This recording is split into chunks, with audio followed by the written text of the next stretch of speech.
It's on the floor. Is this mine or? Was it?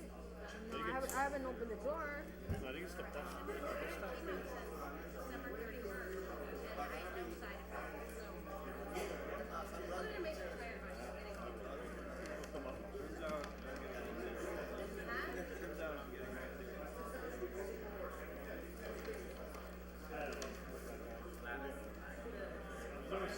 Thank you. Are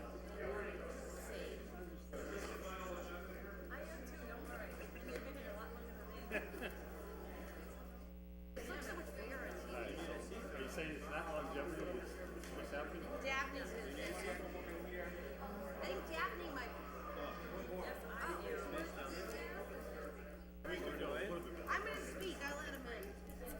I'm gonna let you in. How are you? I know we've seen each other. My name's Josh. Johan, nice to see you again.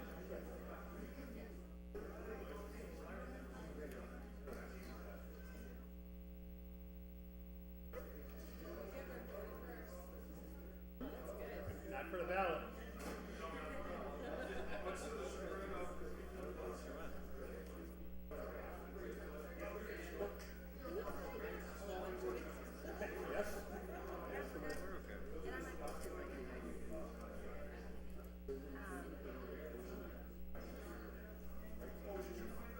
How's your week been? Good. Good. Busy. Good. I like reading.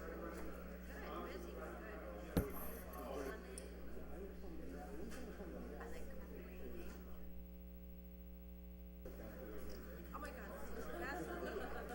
Soup. Yeah, he laughs. I love soup on a rainy day. You know the best soup I've ever had?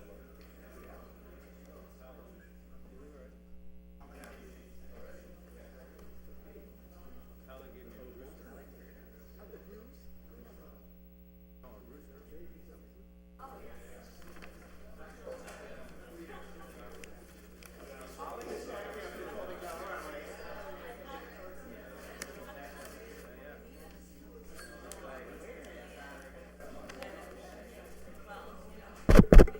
I don't think the mics are on.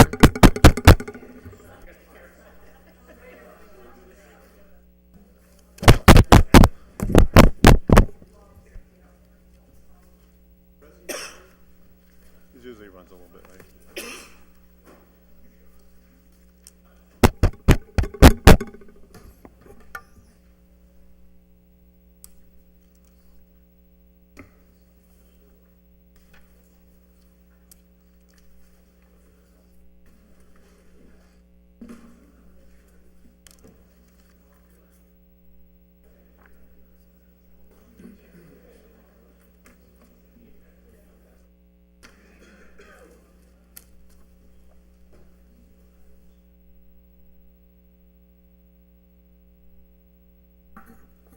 Everyone ready? Here we go. I'd like to call this May 3rd session of the Hoyoke City Council to order. The clerk will call the roll and record those members present. Bartley. Here. Bresnahan. Graney. Here. Jordan. Here. Leahy. LeBrun Martinez. Here. Lisi. McGee. McGivern. Here. Roman. Here. Sullivan. Tallman. Here. Bacon. Here. Valentine. Here. All rise for the Pledge of Allegiance, please. I pledge allegiance to the flag of the United States of America and to the republic for which it stands, one nation, under God, indivisible, with liberty and justice for all. God bless America. And the city of Hoyoke. And the city council. Our first order of business is once again a happy occasion. We have an opportunity to recognize an outstanding city servant, someone who has recently announced that after 45 and a half years of dedicated and loyal service to the city as our purchasing director as well as a number of other capacities, David Martins is leaving city service. And it is my pleasure to ask Councilor McGee if he would escort Dave Martins up here to the rostrum for a presentation. Hoorah!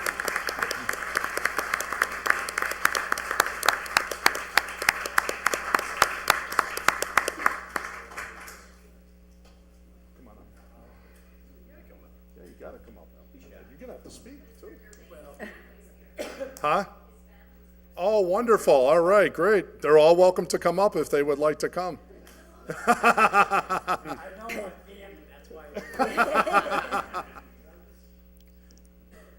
Just before, I'm going to ask Counselor McGee if he would be kind enough to read the proclamation, but just on my own behalf and on behalf of the City Council, it's really been a pleasure, certainly for the 23 years that I have served here on the City Council so far, to have the pleasure to serve with Dave.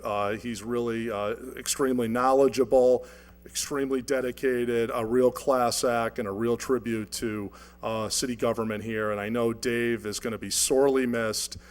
We wish him the very, very best. Also to his family, we'll have some more of his time. I'm not sure that's a great thing. But to them, my sympathy. To him, my congratulations, Dave, for a job well done, and our very best for you in the future. All the best, my friend.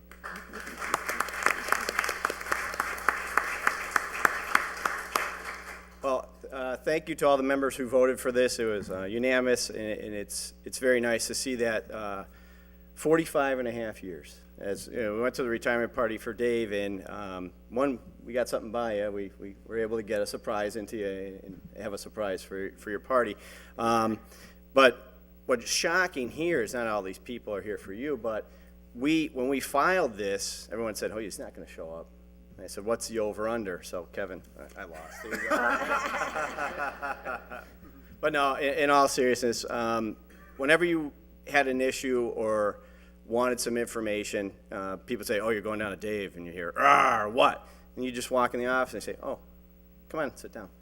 And you have you sit down, and I call them the gentle giant. He had a big roar and everything, but when you need information, when you need help, he was right there. And the wealth of knowledge, the experience, and everything that came with it was amazing. And you were able to get us the information so that we understood it, and then ultimately we were able to get it to the constituents so they could understand it as well. So for me, I'm sad that you're leaving, because it is a resource that I love to go to, and I truly appreciate everything you did for not only my family, but for the city of Holyoke. But for you, 45 and a half years. That is amazing. So with that, you're entitled to this. I wish you nothing but the best, but trust me, you will be sorely missed. So with that,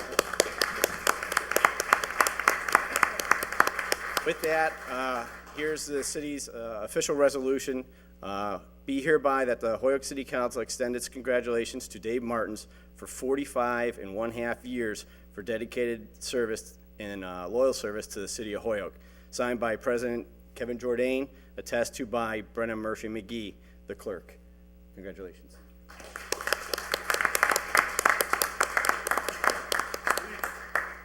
Quite frankly, I'm not a good public speaker. I'm not in my realm. If I'm not with the procurement officer's suit on, then I'm in charge. Right now, I feel like I'm out of water. I just want to thank the city council for the invitation and acknowledgement of my time of service for the city. I had a lengthy speech, but after I saw the agenda and what I see tonight, I'll make it short in as few words as possible. Of course, I thought you guys were here for me. Obviously, somebody ruined that, but I won't mention. I lost count of a lot of the aldermen and council members, but I can't say anything bad about any of them. Maybe a little bit later on. As I look back on the years, it would be so difficult to thank the many people that helped me in my career, because there were so many, and I wouldn't want to miss anyone. However, I do want to mention three. Some you may know, some you may not know. Tony Fernandez, a better man I've yet to meet. Met Tony when I first started here. He started about 11 months before I did. But he's taught me so much, not only in the procurement, but how important honesty was. If you had any time to know Tony or met Tony, you know who the type of person he was. He left the earth very too young, but he's never left my heart. Susan Egan, you all know Susan, most of you, was a great person. Never had a bad word to say about anybody. We both started a few months apart, but I always used to kid on who would be here the longest. If she didn't have to go home, I bet you any amount of money she would have beat me. Anna Guzman. If anybody knows Anna, you know a person of true honesty and loyalty. honored as a member of the staff in the purchasing department. She was of the few that would always address me as Mr. Martins. I don't know why, but she did, no matter how many times I said it wasn't necessary. Unknown to many people, that she was without a doubt the backbone of our office. She was like radar on a MASH show. For you young people, you may not know, but she always knew what I wanted before I asked. A loyal person and the one I really will miss the most. I want to thank my family for putting up my complaining about work and always seem to be concerned. Brian, Lindsay are who are the, excuse me, are in the audience right now, and Jenny, who could not make it, she's recovering from an operation. And my other family members who are watching on TV, I thank you. Finally, to my wife, Robin, for her support and love through the some trying times. She never wavered in her support for me, even some of her most difficult times with her health. I love you. I hope she remembers that after I'm retired for a full year. Thank you for tonight. I appreciate it. And for the Republican News, I want to thank you for always taking my words, blending them a different way than what I meant them. Thank you so much.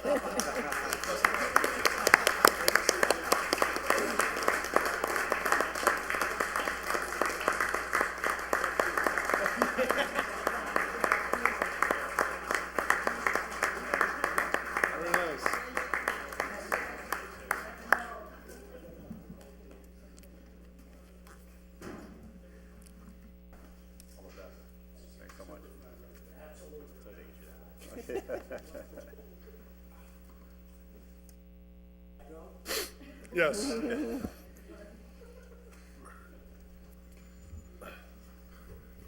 Councilors, as you know, we have proposed on the agenda item number 7, which is the election of a city councilor at large. I would suggest to you we perhaps consider suspending the rules at this time to go to that item. And suspend the rules, item 7. Second. All right, motion on the floor has been made and seconded to suspend the rules to go to item 7, election of city councilor at large. All in favor of that? Aye. Opposed? So moved. All right, so I'm just going to briefly kind of refresh everyone's memory with the rules on this, and then we're going to go to a first ballot. So, as everyone recalls, again, Councilor Shatnoff recently resigned her position in what was clearly, as I've stated before, really a sad commentary as to the, as I stated, the state of politics, and that she felt she had to make that decision. Again, there's a lot to reflect upon that whole situation. Nevertheless, Jen recently, as we know, resigned, and therefore the council has upon it now the task of filling that position from one of the citizenry of the city of Holyoke. It is an at-large position. It could be literally any registered voter of the city of Holyoke is technically eligible for that position. I felt it was important that we attempt to fill this sooner rather than later, under the precept that there would be some, hopefully, consensus as to whom. In terms of the voting, it requires 8 votes to be elected. This will be an alphabetical vote. That is to say that the clerk will call the roll alphabetically. You will at that time state the name of your candidate, and we will continue through the rounds until one candidate has achieved at least 8 votes. Okay? Any questions before we begin? Councilor Bacon. Mr. President, if I could have a minute for a point of privilege relative to comments about the vote tonight? Would it be possible to do that during the discussion of the first ballot? Sure. Okay, very good. Councilor McGivern. Mr. President, there is one member absent at the moment. Will he be attending this evening? Do you know? Thank you. Thank you for bringing that up. I was going to wait, but Councilor Leahy informed me that he's away on a business travel and unfortunately will not be here this evening. Okay. Any other questions before we begin? All right. If not, okay, Council. Yeah, absolutely. Okay, yep, sure. All right. Dan, did you have a question? No, I just wanted to, I just, Okay, I understand. So, all right. I'd be happy to handle the first round of recording the vote, if that's okay. The clerk had to step out for a personal matter real quick. And we're going to have discussion anyways, I'm sure, briefly before we begin anyways, the voting. Is there a motion to go to the first, oh, I'm sorry, Counselor McGee? Just a quick question. I know I received an email over the weekend of a person who was Okay, no looking problem. to be considered. And I'm not sure if they signed up for public comment, if we would allow that first or not. I know we had a certain time frame to look at people, but I did suggest to that person that prior to anything taken on the agenda, we usually go to public comment. And do you want to do that or no? Or I just bring that up because I did email that to that person, so I'm just trying to be clear as to We have what happened lots over of the people weekend. signed up for public comment, Okay, and I I'm just would putting that out note there. for the record, at special meeting last week, Yep, we no. afforded everybody an No, I know. opportunity to speak, yeah. I mean, you're welcome to state it if there's somebody that had a name. Did you want to, or do you want to wait till the first ballot you could mention in your comments? Obviously, we're going to have a discussion period. Yep, we'll discuss them. Okay, fine. All right, without further ado, is there a motion to go to the first ballot? Second. Motion's been made and seconded to go to the first ballot under discussion. Anyone like to be recognized? Counselor Bacon. Thank you, Mr. President. Due to an unavoidable conflict, I was unable to attend the April 5th meeting, but there is some value in having had a month to put together my thoughts relative to what I consider to be the most sad occasion of my tenure on the city council, that we are here tonight to vote, or at least attempt to replace Jen Schottenhoff as an at-large city councilor. And some of you in the room have asked me how I felt about it, and at first I was just so upset I couldn't even put the words together. But I did put a few words together because I think the worst thing about the whole thing has been the silence from leadership in the community. And so the words that I used when I was asked about her resignation included saddened and dismayed. After 2 weeks, 3 weeks, and a month went by, I then started using the word stunning. And what is stunning to me is the silence of the leaders in our community. We're having all these discussions about diversity, and somebody who has a difference of opinion is harassed, bullied, and disparaged because of that, including anonymous mailings to her parents. As this behavior violates the boundaries of civility previously unseen here in Holyoke. And it's just simply dismaying. Our mayor, who spoke out against a person who made an off-mic comment, sure, in poor taste, not a pattern of harassment, then takes to the mic in the name of a roast and disparages the only female business owner sitting on the city council, while his aide, the alleged victim of a comment by a rival for mayor, sits in the audience. In the case of the two examples, he vilified the speakers. In the case of Jen Schottenhoff, he defends Mr. Bickford, one of his supporters, and his right to free speech. It is hypocritical that a comment in poor taste received 10-fold more response than the repeated targeting of Jen, who only wanted to serve her lifelong community. And I will add that her sitting on the city council was the will of the voters.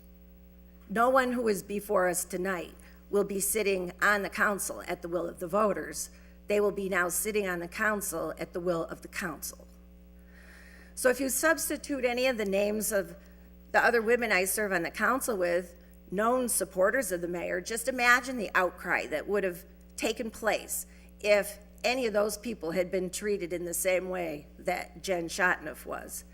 The hypocrisy is stunning, except that unfortunately, this is what we have come to expect. How about practicing civility toward everyone? As my father-in-law used to say, you can disagree without being disagreeable.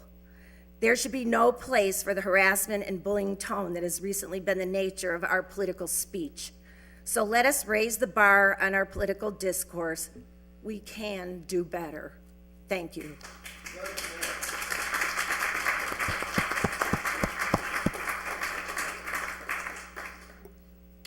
Any other discussion? Counselor Bresnan. real brief. Counselor Bacon, I just want to commend you for those comments. They're beautiful. I had many written words to put out there in the paper and all sorts of that things, because obviously, you know, I haven't been as you know, no one has been my friend at certain times in my life, due to certain comments. I just want to commend you publicly and let it out there that, you know, that she was a wonderful person. She is a wonderful person. I went to school with Jen. I knew her I've known Jen all my life. Went to school with her. Went to Lynch with her. And she's just a wonderful person. It's sad that we have to do this. So I commend you for stepping out there, because nobody else did, and all of us should have. The first vote should go to her. Thank you. Counselor Lisi. Thank you. I just want to state that I believe the comments made are one particular framing of what happened. I had the pleasure of serving with Jennifer as a colleague, and I do think that she's a great person. However, I think there's a huge difference between misogynist comments that were made in this chambers and in the past election versus opinions about hot dogs. So I think that it's very important to note that there were harassment cases that went to court, and the charge of harassment was not found to be the case. And I find it to be just as much a form of harassment or playing to a lower bar to bring that particular frame into this chamber when there are a number of different accounts at play. And you're also essentially, with these comments today, framing one person for a number of actions that are not exactly known. I think that the jury is still out on where some of these images are coming from. And I think that to pin them onto one person that made comments about hot dogs on a business page about a hot dog establishment is really, I think it borders on libel and slander. So I just think that it's important, if we're going to say that we're going to raise the bar, that we are very aware of the words that we're saying and the accusations that we're making. And I don't think that Jennifer deserved to feel like she needed to resign. However, I don't think that we have the right to point to individual people and accuse them of making Jennifer feel any particular way. Okay, Counselor Valentin. Thank you. I just want to quickly comment. I'm not going to dissect Councilor Bacon's comments. Everyone's entitled to their opinion. However, I do want to just kind of state as a frame of the conversation as well that when Councilor Bacon spoke about, you know, no one came out and spoke, you know, in favor of Councilor Shatanoff and defending her and so on and so forth. You know, just as a reminder, December of 2014, Councilor Lisi and I were attacked because of our participation in a Black Lives Matter protest. We received letters asking for us to step down. We received letters saying that we could not be trusted with making budgetary decisions regarding the police department, which we actually do often, and vote in favor of them, so that proved that wrong. And again, no one in this chamber, as a colleague, spoke up and defended the two of us. So I just want to say that for the record as well. We had 25 people show up at that public comment right there and speak in favor of the two of us. No council colleague. Thank you. Counselor McGee. Thank you, Mr. President. One, I just wanted to recognize Jen Shatanoff and her family for what they have done for the city of Holyoke. One, taking a business that was looking to close down, fixing it up, investing their money in to grow that business, as well as some of the other things they do outside the business, which is the Autism Walk with the Dam Cafe. So the family has done a lot for Holyoke. Anyone who runs for this office or any office in the city is looking to help. There's, you know, the job is tough. As some people would say in the field, it's a thankless job. But Jen stepped up, wanted to offer her business background as well as some ideas that she could bring to help the city grow. We can point to a lot of things that have happened, and if we keep looking at them, we're only beating each other up. For me, my issue is we have to step back from this type of stuff, not only as a council, but as a community. Our issue is the more we beat up on each other, for whatever reason it is, it reflects on the outside, and people start to ask, what's really going on in your city? We don't need that type of negative press. In essence, we can agree to disagree and then move on from there. If I disagreed with anyone, I like to bring this example up, I wouldn't have joined a homework house spelling bee with two of my colleagues, Josie and Joe. Never laughed so hard in my life for a fundraiser of which, people say, well, you guys can't spell. You're correct. We got 1 word out of 3. But to me, And it was malfeasance. and you hit it. You hit it right on. My point is, look we can all laugh about this stuff because we took a step back from it. I vote for something, you don't like it, there's 1,000 other things you're going to vote for. I might be in with that 50% of the time. Let's stop beating each other up as a community for any issue and just move the city forward. I don't want to see Jen gone. However, she has taken that for her health and for her family. I wish her well, and I thank her for everything she does for the city, as well as keeping Nexus going and bringing that business and growing it in Holyoke. So for me, I thank her. I thank her for everything. For this council, it's time for us to move on. We had 10, potential 11 or 12 people apply for this position. Now, if you think about that, in the past, we were the people that you'd pick on and no one wanted to be a part of this group. You just had, when it first happened, 15 to 20 people that wanted to be on here dwindled down to 10 or 11. That's impressive. And the people that stood up there and spoke, the passion that they want to bring to this seat and try and help, that should be viewed and accepted, and we should move to that. And whoever we vote for, whoever we finally put into this seat, just understand, the 10 to 11 people that were here, thank you all of you. Thank you for what you're bringing and your passion to this. To me, it's impressive, and I truly thank you for what you're doing. To me, it's time for the city to move on. It really is, and stop beating each other up. So thank you.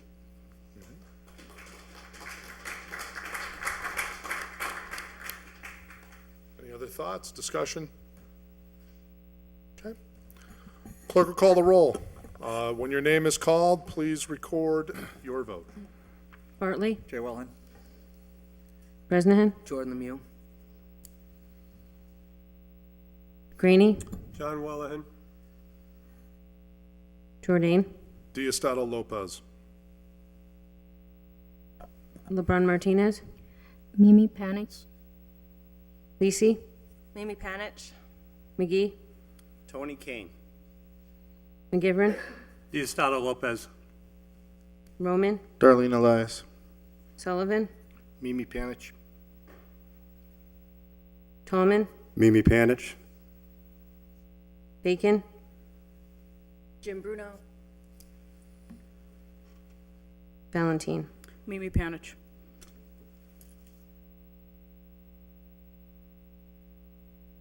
Mimi Panich, 5 votes. Jay Wellahan, 2 votes. Jordan Lemieux, 1 vote. Tony Kane, 1 vote. Diosdado Lopez, 2 votes. Darlene Elias, 1 vote. And Jim Bruno, 1 vote. Okay. Motion to go to the second ballot? So moved. So moved. Motion's been made and second to go to second ballot. Any discussion? Hearing none, clerk will call the roll. Bartley? Jay Wellin.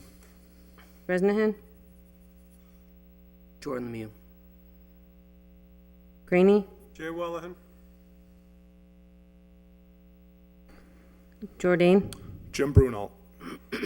LeBron Martinez? Mimi Panich. Lisi? Panich. McGee? Tony Kane. McGivern? Diosdado Lopez. Roman? Darlene Elias. Sullivan? Mimi Panich. Tallman? Mimi Panich. Bacon? Jim Bruno. Valentine? Mimi Panich. Mimi Panich, 5 votes. Jay Wellahan, 2 votes. Jordan Lemieux, 1 vote. Jim Bruno, 2 votes. Tony Kane, 1 vote. Darlene Elias, 1 vote. Did I say Diosdado? Diosdado Lopez, 2 votes. 1 vote. 1 vote, I'm sorry. Okay, all right, motion to go to the third ballot. So moved. Okay, any discussion? Hearing none, clerk will call the roll. Bartley, Jay Wellen. Bresnahan, Tony Kane. Graney, Jay Wellahan. Jordan, Jim Bruno. LeBron Martinez, Mimi Panich, Lisi, Juan Anderson Burgos. McGee, Tony Kane. McGivern, Diosdado Lopez. Roman, Darlene Elias. Sullivan, Mimi Panich. Tallman, Mimi Panich. Bacon, Jim Bruno. Valentine. Juan Anderson Burgos.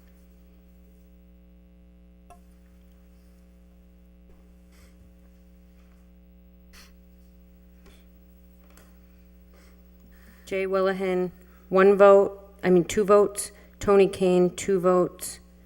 Jim Bruno, 2 votes. Mimi Panich, 3 votes. Juan Anderson Burgos, 2 votes. Darlene Elias, 1 vote.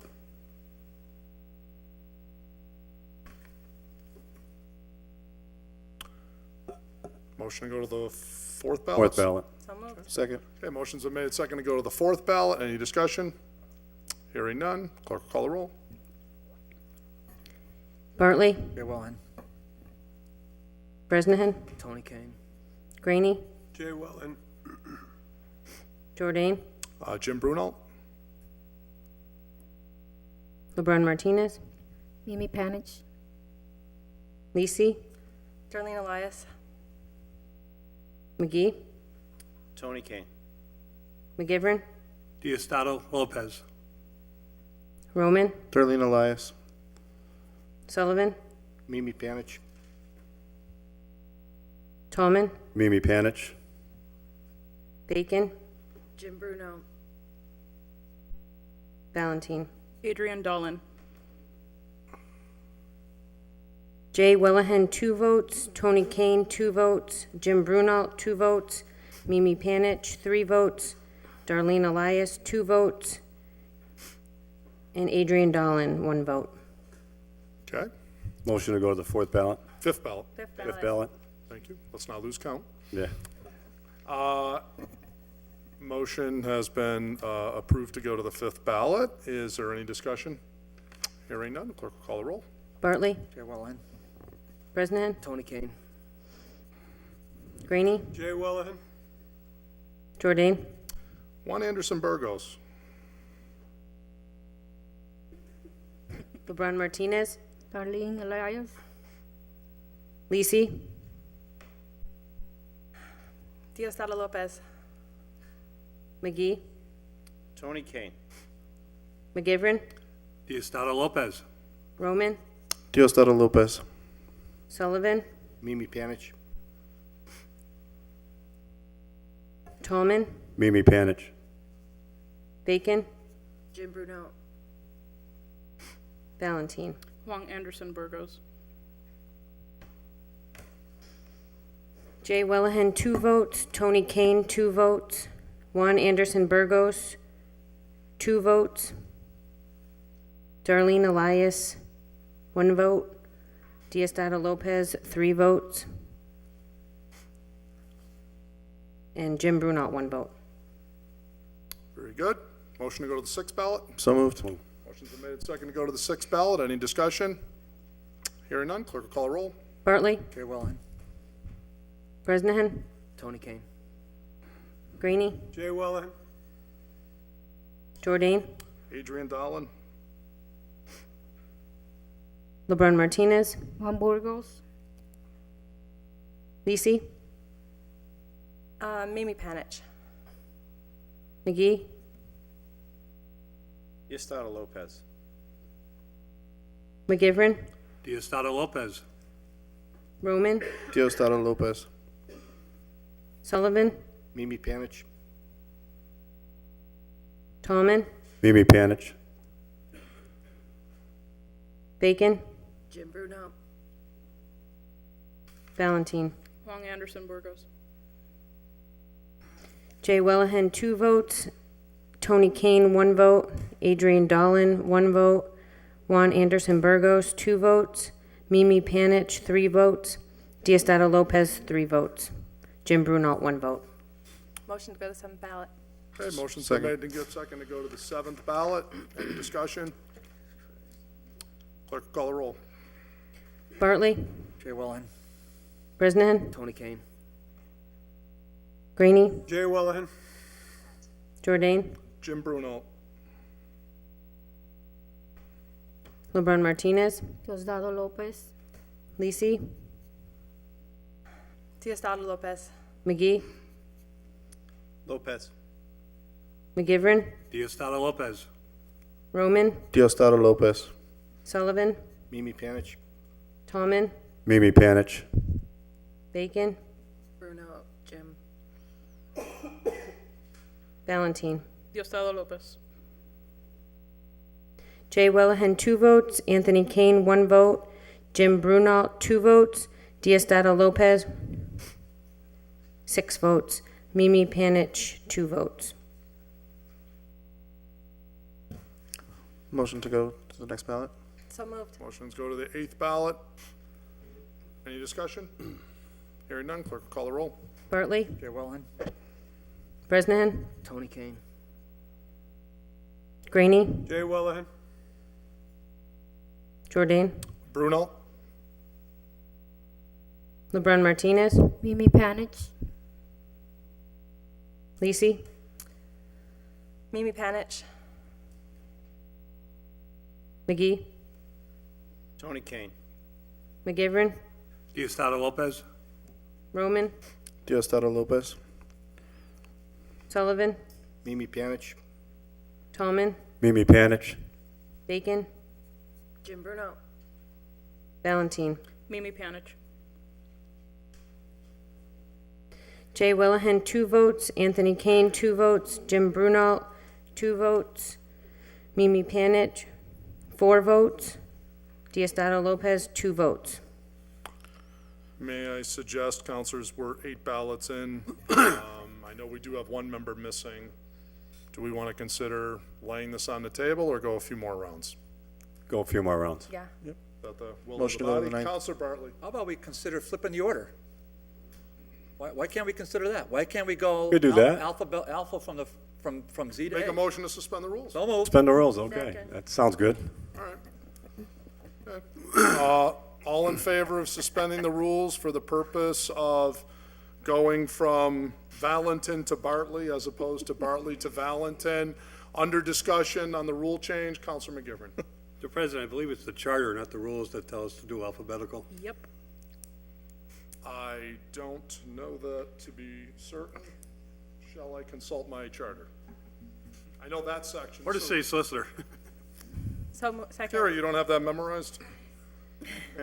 I'm not 100% sure, but I don't believe it's in the rules.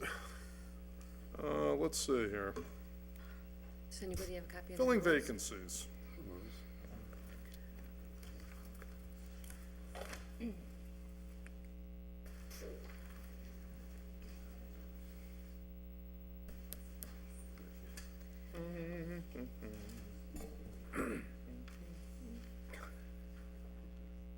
Trump is winning though. Trump is winning.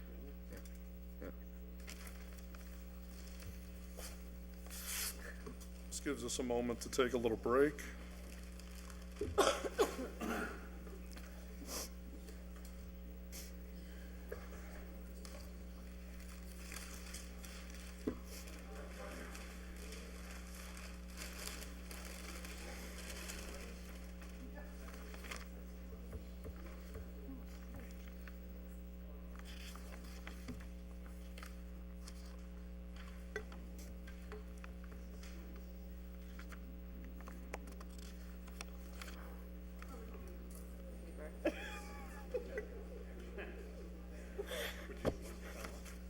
Yeah. Tried to get a fourth column in there.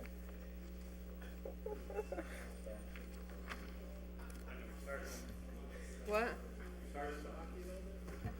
Oh, yeah. I know.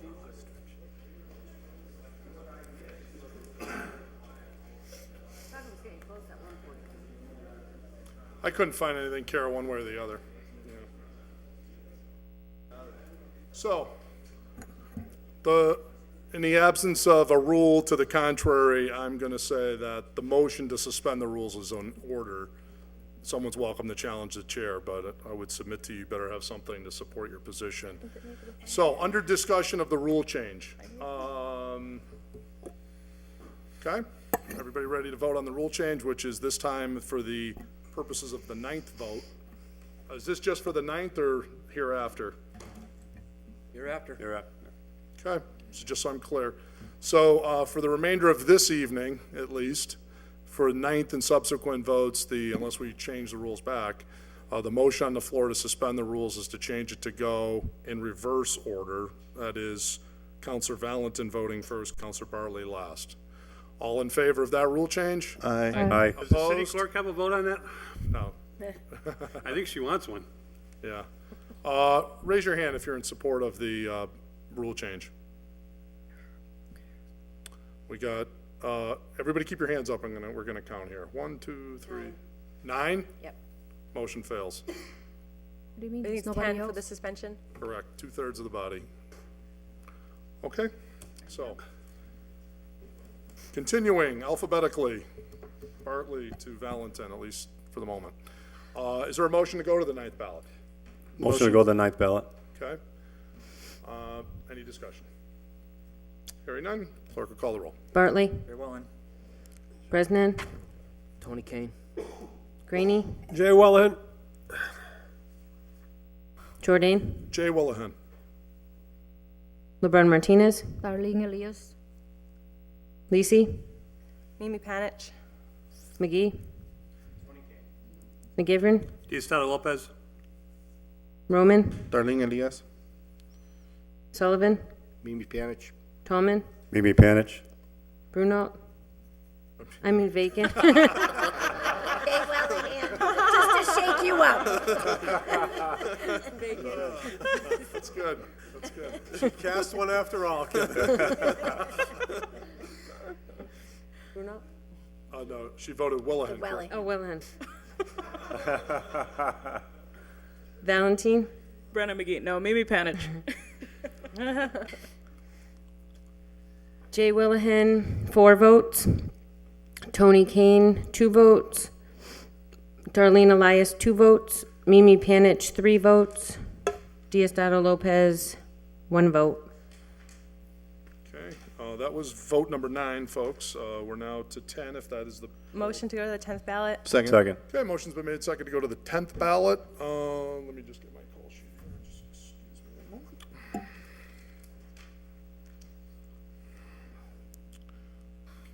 Excuse me. Under discussion? Just a quick question. Counselor Tallman. The last, I added up the votes, it ended up adding up to 12. There should be 13, right? Let's hope. you said, could you go through those again? Jay Willahan, 4 votes. Tony Kane, 2 votes. Darlene Elias, 2 votes.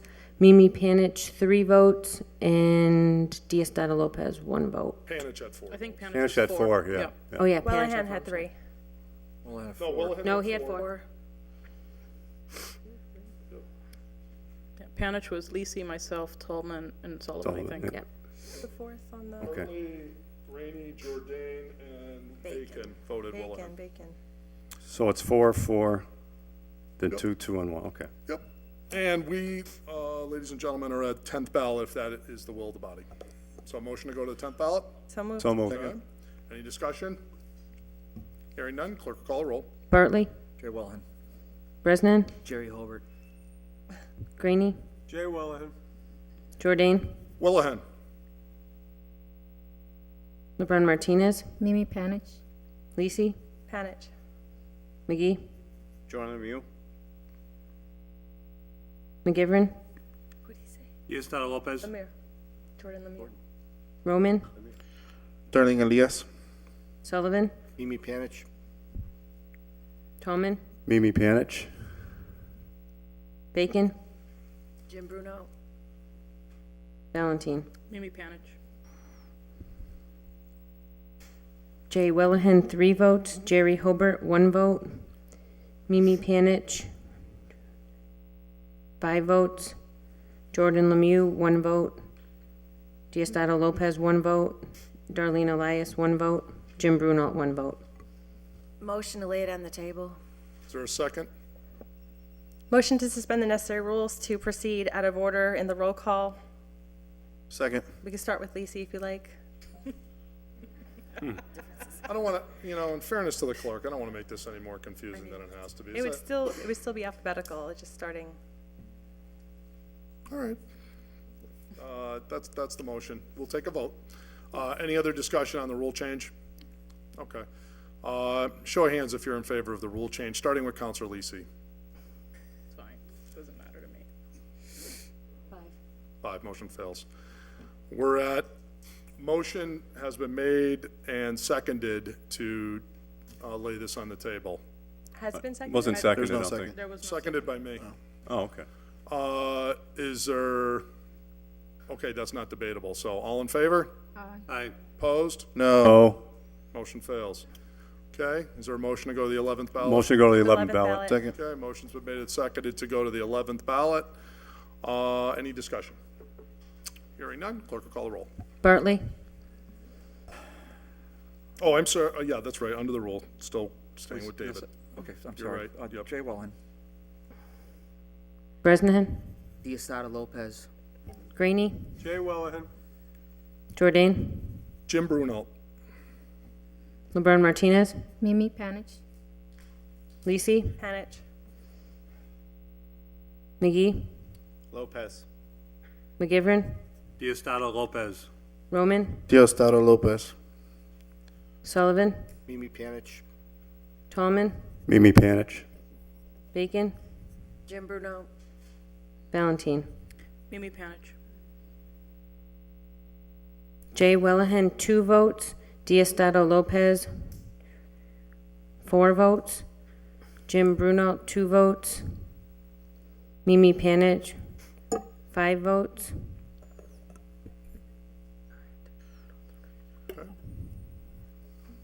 Is there a motion to go to the 12th ballot? Motion to go to 12th ballot. Second. Okay, motion's been made and seconded to go to the 12th ballot. Any discussion? Hearing none, clerk will call the roll. Bartley, Tony Kane. Bresnahan, Tony Kane. Graney, Jay Wellahan. Jordan, Jim Brunel. LeBron Martinez, Diosdado Lopez. Lisi, Diosdado Lopez. McGee, Lopez. McGivern, Diosdado Lopez. Roman, Diosdado Lopez. Sullivan, Diosdado Lopez. Tallman, Mimi Panich. Bacon, Jim Bruno. Valentine. Diosdado Lopez. Tony Kane, 2 votes. Jay Wellahan, 1 vote. Jim Brunel, 2 votes. Diosdado Lopez, 7 votes. 7 votes, and Mimi Panich, 1 vote. Motion to go to the 13th ballot. Second. Okay, any discussion? Hearing none, clerk will call the roll. Bartley, Jim Brunel. Bresnahan, Diosdado Lopez. Graney, Diosdado Lopez. Jordan, Lopez. LeBron Martinez, Diosdado Lopez. Lisi, Lopez. McGee, Lopez. McGivern, Diosdado Lopez. Roman, Diosdado Lopez. Sullivan, Lopez. Tallman, Mimi Panich.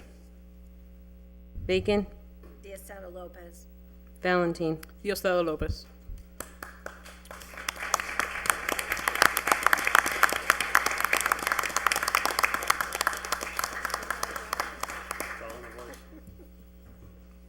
Diosdado elected 11 votes. Make a motion to have the new candidate, new counselor enter the chambers. Second. Vote.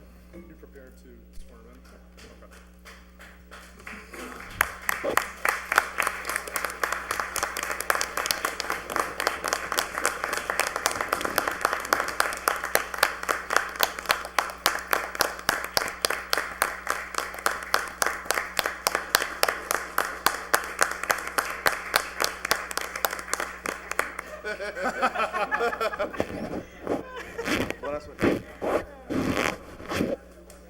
Felicidades.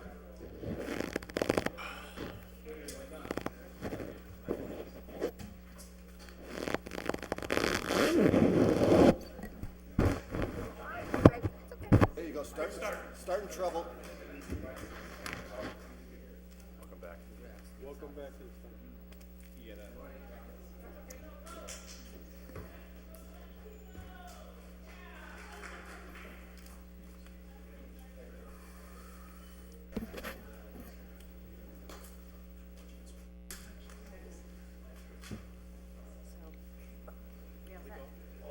Please raise your right hand.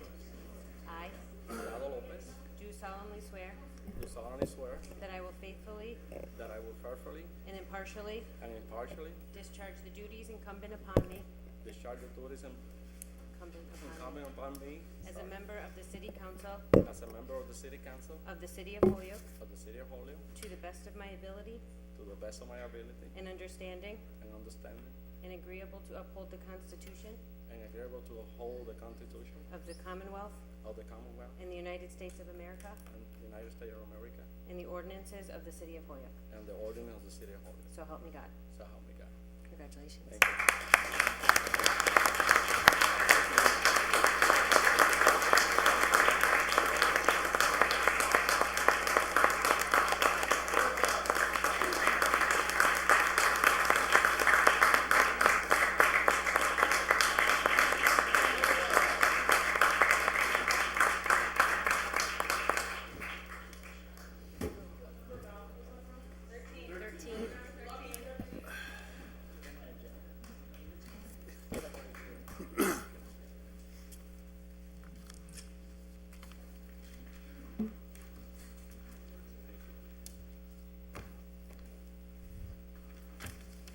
Seems like just the other day you were here.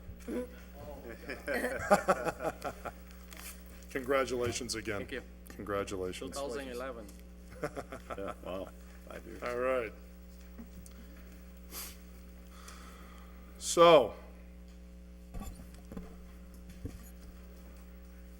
back, yeah, Motion to suspend the rules and proceed out of order to public comment. okay. Second. Motion's been made and seconded to suspend the rules to now go to public comment period. All in favor of that? Aye. Aye. Opposed? So moved. We have 1, 2, 3, 4, 5, 6, 7, 8, 9, 10, 11, 12, 13, 14. 14 people have signed up for public comment. As you know, under the rule, normally it's 7 for 2 minutes. Is there a motion to suspend the rules to allow everybody to speak, or are we going to stay with the 7? Some folks are, have spoken recently before, so I just be would say, mindful of that. it seems that a lot of people have vacated the room since the vote has been taken, and so I would say, let's allow everybody to speak for the full 2 minutes with the expectation that not everybody is here or may want to make their comments at this point. Everybody that looks to be here, though, that's on this list, minus maybe 1. So everybody for 1 minute as opposed to, so it's the same amount of time. All right. Double the speakers, same. Second. Okay. 1 minute. All right, a little more brevity.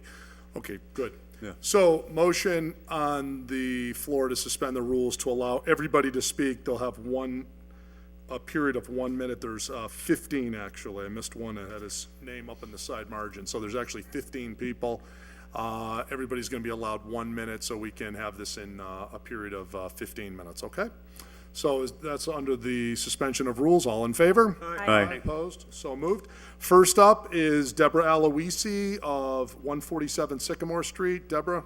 I would like Mimi to go first, and just sign up after me, and my point is moot at this.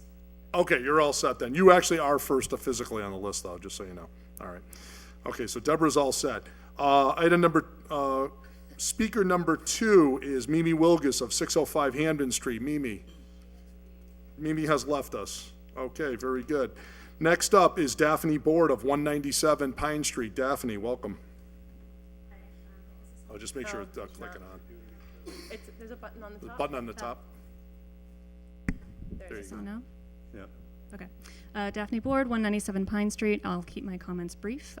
Just wanted to reiterate our reasoning behind the CPA for Holyoke 1.5% Community Preservation Act surcharge, with the exemptions for seniors who are low to moderate income, low income folks, and then also the first $100,000 of property value for residential, commercial, and industrial.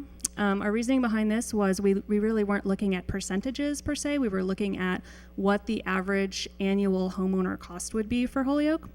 And with our proposal, that cost would be $23 per average annual homeowner. So I guess my point is, if we're considering other options, we should keep that in mind because it is essentially the middle class of Holyoke. The $100,000 residential exemption does work in favor of the middle class. If we were to take that exemption off, even if we dropped to a lower percentage rate of 1%, the average homeowner would be paying $34 per year, which we feel is just too much to ask of people. We've just recently seen in South Hadley, they had a CPA vote a couple weeks ago. It failed by 14 votes, a very narrow margin, but their average homeowner cost was $35 per year. So we're thinking we should definitely stay away from that. The 1.5% surcharge with these exemptions gives us $460,000 of an annual local pool plus the state match. So we felt that was a really robust, substantial amount to go with. I just wanted to explain further what our reasoning behind the proposal was, and thank you very much. All right, thank you, Daphne. Next up is John Epstein of 52 Harvard Street. John? Thank you, and I had assumed that we were going to be allowed to speak before you had begun to conduct business. And Diosdado, what I have to say is not a reflection on you, it's a reflection on the process. So I'm going to say to you what I was going to say before this started. And that is that the council has conducted the process of replacing Jennifer as if this is a hired position. This isn't a hired position. None of you is hired. Every one of you has been chosen by the voters and only by the voters. And only the voters get to decide who they want to represent them. How is it then that some of you actually considered usurping that authority and instead appointing your friends or political allies to this council? The voters have already told you who their pick is, but some of you seemingly just chose to play politics. Voters don't elect you so you can replace their choices with yours. The council's job here in selecting a replacement for Jennifer wasn't to pick and choose. It was to ensure that the will of the voters in choosing their representatives was followed. You may have established a rule that says you can ignore the voters, but you did that at the risk of diminishing the credibility of this entire body. There were only two ways, and there were two ways that you could have gotten this right tonight. You could have either abided by the November election results, or you could have called for a special election. Anything else was just playing politics. And shame on this body and all members of it for choosing that path. Thank you for allowing me to speak. Yeah, our pleasure, John. Always good to hear from you. Next up is Juan Sanchez of 203 Pine Street. Juan, welcome. Hello, how's everybody doing tonight? Good evening, councilors. Juan Sanchez, 203 Pine Street. So I came here with a speech on behalf of another candidate for the at-large councilor, but I'm able to kind of twist my speech a little bit to congratulate Councilor at-large Lopez. So what I wrote today was that I've come to encourage the city council to vote for a specific candidate, preferably a Latino candidate, for the open council seat. As an activist, I am a strong believer that there's no community without unity, and it is in each of us as residents to play our role in contributing into this successful dynamic. In regards to city government, the way you guys contribute to the unity and community is by ensuring that we have a government that is reflective of the community it serves. And not only politically, but I will also argue that it should be reflective of its residents and its racial and diverse makeup. I've heard many naysayers claim in regards to Latino people that the Latino community doesn't vote. I want to claim and state that this past election, the Latino community actually voted in record-breaking numbers, and I want to assure you guys that that number will only continue to increase as Latinos continue to become more engaged in the political process. I'm sorry. I also want to speak on what I believe a role of an at-large councilor is. While ward councilors do the job of representing their districts, I believe an at-large job is more important, for they have to reach out, listen to, and represent the city at large and all of its residents. But I believe that you guys did the right thing and not showing a disservice to the 20,000 plus Latino residents by appointing a Latino representative. I think it's time that we have representatives as reflective of the community at large, a representative that is able to speak the language of some of the residents, and a representative who is representative of what Holyoke is, right? We're a city of diversity and predominantly a large Latino population. So I just want to say thank you guys for appointing a Latino candidate. I really appreciate it. The Latino community appreciates it from what people I've spoken to outside, and yeah, we're all very happy. So thanks again. You're welcome. You're welcome, Juan. Next up is Dawn Bennett of 22 Elmwood Ave. Dawn? Dawn left. Dawn has left the building. Next up is Josh Knox of 40 Morgan Street. Let me guess what Josh has to. Josh, welcome again. Well, actually, I'm going to take off my hat to speak just for myself as a resident of 40 Morgan Street. Jesus Candelari, I want to speak in strong support of you all advancing his project at 1109 Dwight Street. This man has been more than patient and is trying to bring something really terrific to this community. So I really hope that can be moved forward tonight. Now I'll put my hat back on. So as a staff member of the trustees, most of you know we were established in 1891. The trustees is Massachusetts' largest conservation and preservation organization, and actually the nation's first land trust. We currently protect 116 properties across the Commonwealth. We own 3 terrific properties here in Holyoke. How many people have been to Dinosaur Footprints Reservation? Yeah. Where else can you still see imprints of T-Rex ancestors from 200 million years ago? Pretty awesome. We have land of Providence that we manage with Nuestras Raíces, and we also have a little piece of the Mount Tom State Reservation area there that we call Little Tom Mountain. So the trustees want to have Holyoke to continue to grow and prosper. We have 3 commercial properties that we rent here in town. We have 3 properties that we own. We speak here tonight in support of putting the Community Preservation Act on the ballot. The CPA will give Holyoke the opportunity to invest in vital community improvements such as parks and historic buildings. We at the trustees support the vision of vibrant, well-maintained community parks and recognize that the CPA is a tool that can get us there. And it can get us there without needing to bond for monies and then pay the interest on those bonds afterward. In fact, not only will we not need to pay interest on the bond monies, with the CPA there's even a state match on our investments so that we actually get a return of around 30%. I don't know where else You're at a minute now, so I don't know where else you can invest and get a 30% return. So in closing, the trustees urge council to vote to put CPA on the ballot for November, and thank you for your time. Thank you, Josh. Always a pleasure to hear from you. Next up is Terry Plum of 70 Pinehurst Road. Terry, welcome. Thank you, Councilor. I support the CPA at 1.5% level, and I'd like to emphasize one aspect of it, which is the matching funds. The CPA can be used to leverage more grant funds and give the City Council a way to fund projects that would otherwise be out of reach. As you know, the Commonwealth of Massachusetts Executive Office of Energy and Environmental Affairs requires a match from the city for grants for parks and trails. Examples of state grant projects include the renovation of Community Field, construction of the Jones Ferry River Access Center. The library had a match with Mass Cultural Facilities, and Stained Glass is looking for a match from Mass Historic Commission. So I support CPA for 1.5, and I hope that you put it on the ballot. Thank you. Okay, thank you, Terry. Next up is Jose Bao of 392 High Street. Bo, he'll remind me, I always mispronounce it. Jose's already left?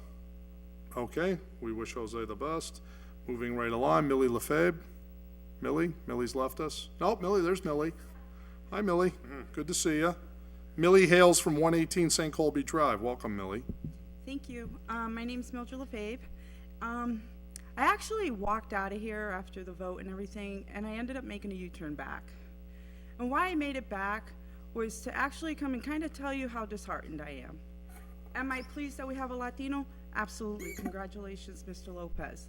But what I saw tonight, how quickly people can change their votes and not really stick to the candidate that they felt that really touched their heart and really meant something, like they felt like they could have been the best person on the city council, really mind-boggled me. I noticed two people who actually stuck to the very end who they really wanted because they believed in their candidate.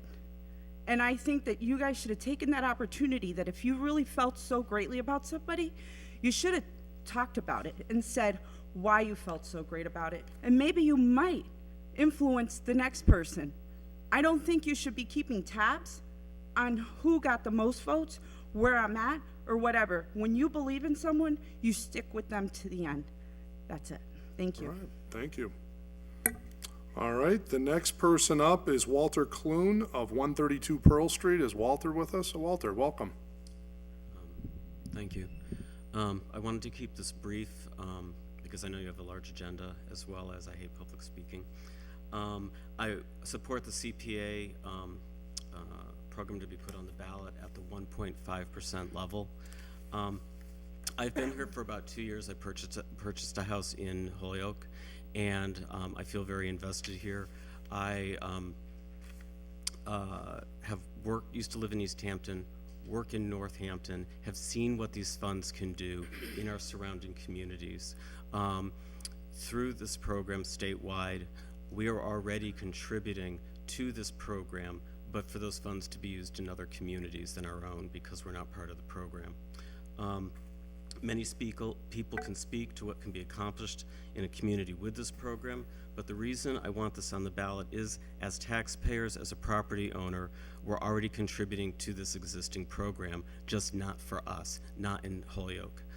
These funds go to our neighbors and neighboring communities. I want this on the ballot so we as voters have a say in whether we want a program we already contribute to be available to us too.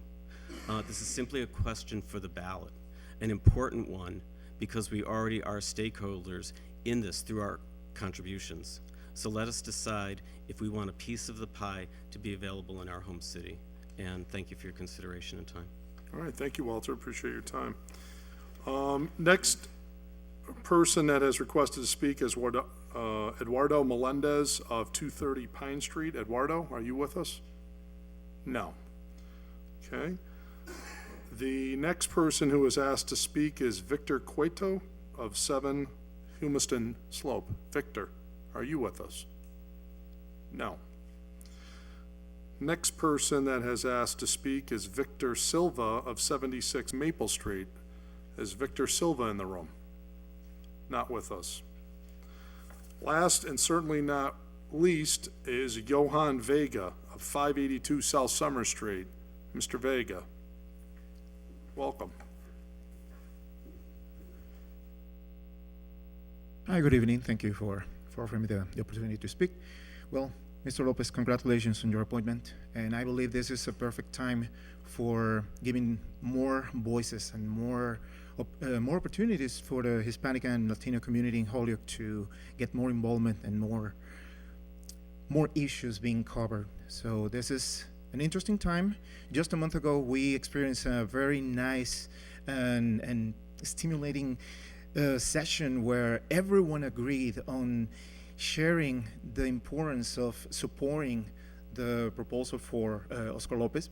So seeing how much there was this interest on sharing the history, the legacy, and being one single body agreeing in something, I hope to see that happening more often.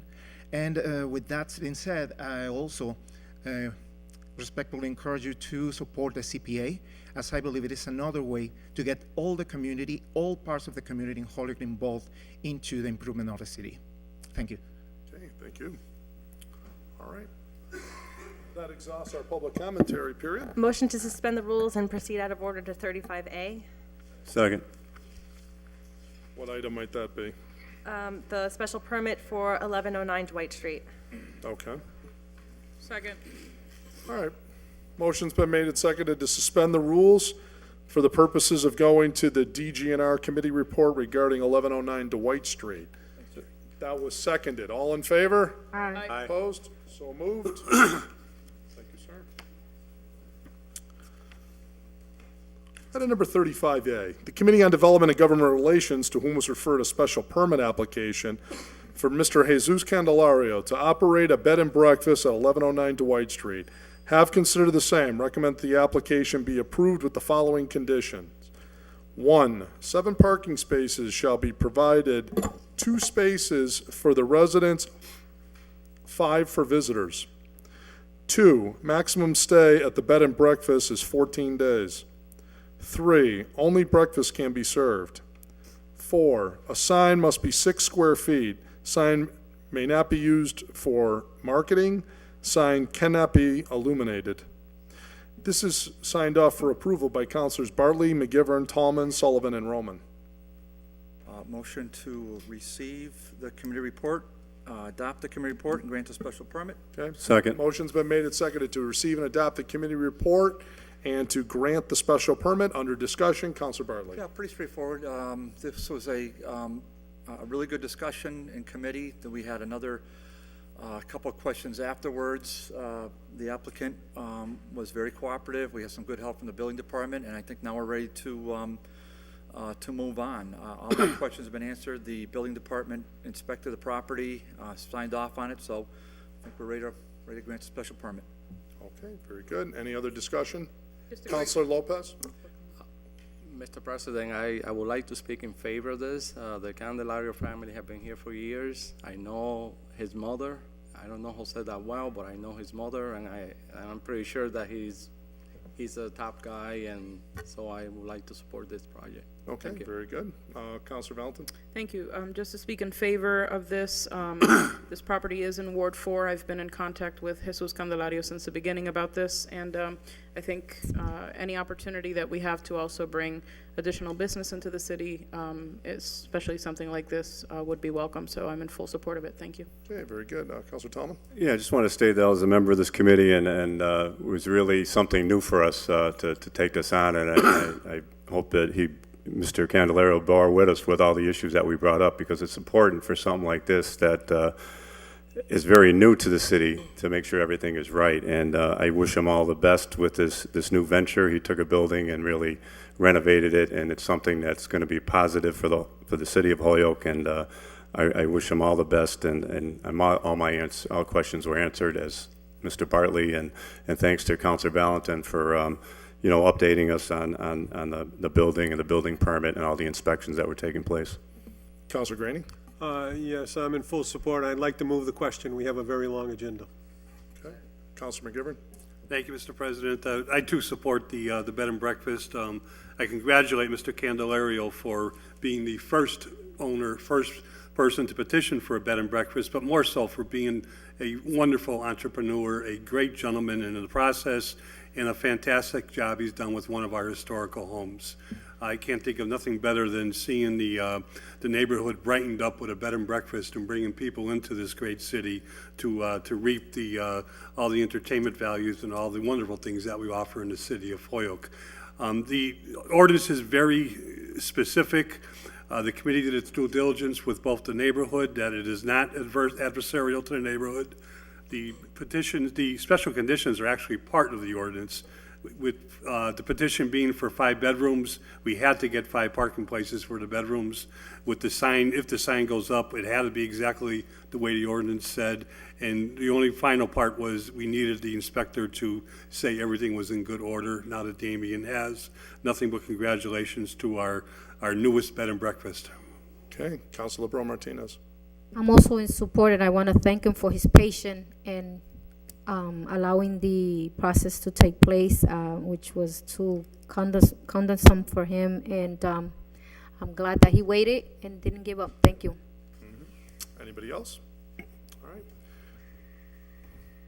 All in favor? Well, actually, I think this is just going to be just one reading, actually, so I don't have to do 2 readings. So if there's no further discussion, the clerk will call the roll. A yes vote is in favor of granting the committee report and approving the committee report and granting the special permit. A no, with all of those conditions that I articulated earlier. A no vote is to deny it. McGivern? Yes. Roman? Yes. Sullivan, Yes. Tallman, Yes. Bacon, Yes. Valentine, Yes. Bartley, Yes. Bresnahan, Yes. Greenie, Absolutely. Jordan, Yes. LeBron Martinez, Yes. Lisi, Yes. Lopez, Yes. McGee. Unanimous vote of the body. By your vote, you've granted the special permit.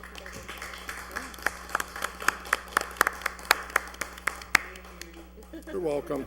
Good luck. We'll be at the ribbon cutting. We'll be at the ribbon Do cutting. that for breakfast. Best of luck. Any other rules, any other item suspensions or rule suspensions? Okay. If not, we're back to tabled items. We've got items 1, 2, 3. Motion to and take up item number 4. 2 from the table. Second. Okay, motion's been made and seconded to take up item 2 from the table. This is that the city council adopt a resolution affirming the city of Holyoke's commitment to civil rights, ensuring equality of all people in Holyoke and beyond. Okay, is all in favor of suspending the rules for this purpose? Aye. Aye. Opposed? Is it suspension So of the moved. rules? Yeah, no, it's just to remove it from the table. To take it off the table. Yep. So all in favor of removing it from the table? Aye. Aye. Opposed? So moved. Okay, so there was a resolution proposed by Counselor Valentin, saying a resolution affirming the city of Holyoke's commitment to civil rights and ensuring equality for all people in Holyoke and beyond. It reads, whereas the basic concepts of human and civil rights dictate that discrimination based on gender identity and sexual orientation are inherently wrong, and whereas the city of Holyoke acknowledges, respects, and values the diversity of its community, and whereas the city of Holyoke will stand with those who are fighting for equality in North Carolina and elsewhere across our nation, whereas the city of Holyoke will not stand idly by while discriminatory laws such as North Carolina's HB 2 are enacted, because such laws stand to threaten equity victories in Holyoke, the Commonwealth, and elsewhere, and whereas the city of Holyoke joins elected officials in Seattle, New York, San Francisco, Washington, Vermont, Massachusetts, and many others standing up against discriminatory legislation, and whereas the city of Holyoke shall also join the efforts with other Massachusetts cities and towns that already take the lead, such as Boston, to stand up in support of SB 735 and HB 1577,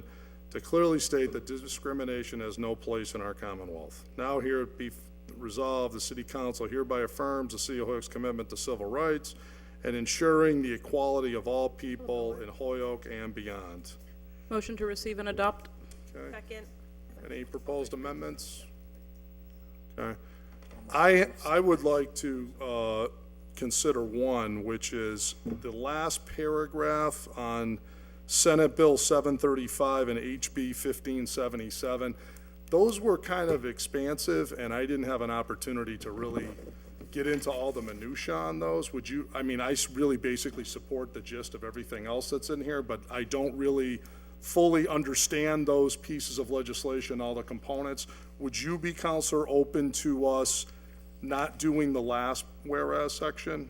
So can you read the last one into the record to? Which is just about us taking a stand on SB 735 and 1577. You want me to read it again? Okay, no, I remember exactly what you're talking But about. all the other parts of it were fine, including the last resolution? So if the will of the body is that that piece be excluded, which I think is an important one based on the fact that it's part of the Massachusetts legislation. Right. If excluding that is going to allow the resolution to pass, then I'm open to that friendly amendment. Okay. And then I can, you know, it to me, it's a Maybe very. we could bring that up at a later That's what I was time. gonna say. Is that fair enough? Maybe that's just a separate Search approach. that a little bit It more. is important. Like I said, it's part of the Massachusetts legislation that, Sure. you know, that we're trying to move. And interestingly enough, just yesterday, Marty Walsh in Boston actually, you know, did a pretty visual action and said that until this legislation that you are referring to right now passes, that this, you know, this is the stance that he takes. So, I mean, we're just trying to look at the big picture here. But like I said, if that's going to, impede us from moving forward with the resolution as a whole, then I'm open to that friendly amendment if that's the will of the body. I'd appreciate that, because if we could take that up at a separate time after we have a chance to review it and research it some more, and then we could maybe take a resolution on that. Is that okay? All right. So friendly amendment to delete the last whereas clause, but leaving everything else intact. All in favor? Aye. Opposed? No. So moved. No. All right. So the rest of the resolution is without the last clause. Any other commentary, discussion, thoughts? Counselor Bacon? Mr. President, I wanted to make a comment. Oh, yeah, absolutely. But Counselor Yeah, Bacon, that's go fine. ahead. the comment that I'd like to make is that we have so much work to do here in our city, and each state has a right to have its laws set up the way it chooses. States' rights are part of our Constitution. We have so much work to do here that we, in my view, should be spending our time on our local issues, which are significant and some of them are severe. And I think we're going way outside our realm before we've taken care of our own backyard. So that's my feeling on it. I think these resolutions are too far afield, too broad-reaching, and don't make sense to me to even be entertaining. Thank Okay, you. Counselor Graney? I agree with Counselor Bacon. Let's take care of ourselves, okay? Okay, Counselor Bresnan? I just have a couple thoughts. I mean, I don't have an issue with some of the last comments in this resolution. I have an issue with telling North Carolina what to do. We were voted in to fix Holyoke, to fix the schools, to fix the taxes, to fix everything that Holyoke has. I mean, I don't know what's going on and what they're doing in North Carolina. I don't have a problem with the resolution about supporting everyone has equal rights. I have no issue with that. I have an issue with us sending resolutions about other states. I mean, we have more resolutions and executive orders than Obama is sending down. I mean, our job, we were voted to help Holyoke, to fix Holyoke. If there's a discrepancy or a violation of people's rights that happens in the city of Holyoke, then let's address them, okay? If things are going on in North Carolina or Oregon or anywhere else in the country, you have a right to stand up for that, I agree. But, should we start sending resolutions to Obama about the Christians that are being slaughtered off in other countries and we're supporting them? I mean, you must read the paper worldwide. I mean, where are we going to stop this? Are we going to send resolutions everywhere? Resolutions are to say, hey, thanks for your great job for making those proclamations, Patty Devine. That's a resolution.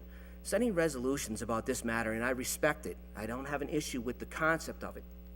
I just think that pinpointing states and towns that are doing things that we might not agree with, well, people have the freedom of speech. They have the First Amendment right. They voted for this. The state of North Carolina voted for this. That's their right to do that. It's our right to disagree with it. But, I mean, again, the financial problems that we're facing in the city of Holyoke is really bad, okay? The state already has their teeth in us on the school system. And guess what? When the state has their fingers and their teeth on us now, they're not going to give up. They're going to come back. They want more. We're looking at a receivership at this point. I mean, and so we want to send resolutions to North Carolina. I don't have a problem with Mr. President's last. I think that should stay in there. I think the issue is bigger. Like, hey, you want to support that bill? Everybody has rights. Everybody is, from God, in my opinion, and from a lot of folks' opinion, they have a right to do whatever they want to do. But we start pinpointing towns. I mean, we could do this forever. I mean, we could send resolutions to anywhere in the world about what they're doing to people that are, they're beheading Christians. And we're supporting that. I mean, we're in that world over there, but it's just a dangerous. I'm just not in favor of this resolution on the concept of the North Carolina piece. On the other concept, I'm all right with that. You've read that whole bill? Okay, Counselor Valentin. Thank you. A couple of things. I filed this order on April 1st. Today's May 3rd. That is when you all received the language of the resolution. Because it was tabled, because there were questions about what were the points being referred to, on April 7th, which was almost a month ago, I sent everyone in this room the language and the explanation of what was what. I only received one email back from Councilor Bresnahan asking some further questions. I didn't hear from anyone else, which to me means No one had questions. And a couple of points. It was just recently that this body unanimously voted on a resolution regarding freeing Oscar Lopez Rivera. Oscar Lopez Rivera is not in the city of Holyoke, and we spoke at length about why this resolution regarding Oscar Lopez was important to the city of Holyoke and residents of the city of Holyoke and the Latino community. If you read the title of the resolution, it doesn't say North Carolina. It says that the City Council adopt a resolution affirming the City of Holyoke's commitment to civil rights and ensuring equity for all people in Holyoke and beyond. Last time I checked, the voters and non-voters of Holyoke all can fall under this, regardless of, excuse me, of where they are in terms of their race, their gender identity, their gender expression, their sexual orientation, et cetera, et cetera. So for folks to talk about how this isn't about Holyoke, let's focus on Holyoke, take a look at your constituents, because they're not all the same. And that is what this is about. Thank you. Councilor Sullivan. Yeah, I just want to concur with Councilors Bresnahan, Vacan, and Graney.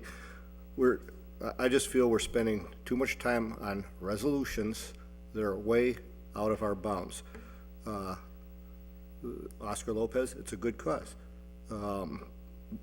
Pacific Trade Agreement, it's a good cause. What goes on in North Carolina, that's their business. But we're the poorest town in the Commonwealth with the highest unemployment rate. I see very little going on to attract new industry. This is where we've got to get focused and spend our time. We've spent way too much time in my short 3 months here already discussing things that are just out of our realm. That's how I feel. Very good. Councilor Roman. Thank you so much. I would like to echo a little bit as one of the two LGBT members of this body, and reaffirming this resolution does mean something to me. And being outside of this council chambers, like my colleague just stated, in this new form, we are duly elected. This position and this role that we are elected, we all have full-time jobs out of here. So to say that our duty and our function is only solely finance, we have to do our finance committee duties, our ordinance committee duties, while serving in this full chamber, while dealing with constituent work and constituent services. The spirit and the overall language of the overall resolution is affirming the human rights and civil rights of this community. And to Councilor Valentin's point is similar with everything.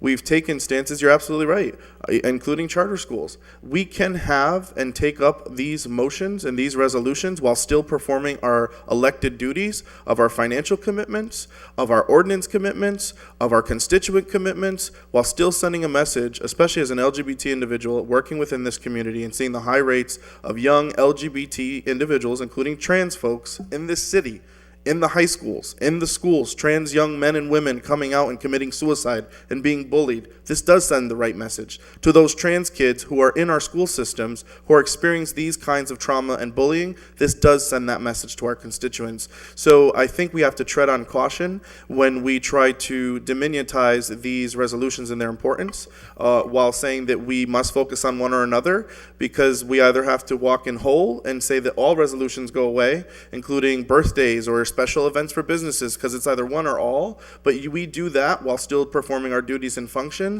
So I think to include one or the other is not important, but as one of the two LGBT individuals, and saying that Holyoke has a huge population of LGBT individuals, it is a human right, and it is about the city of Holyoke, and with that, I stand in support of this resolution.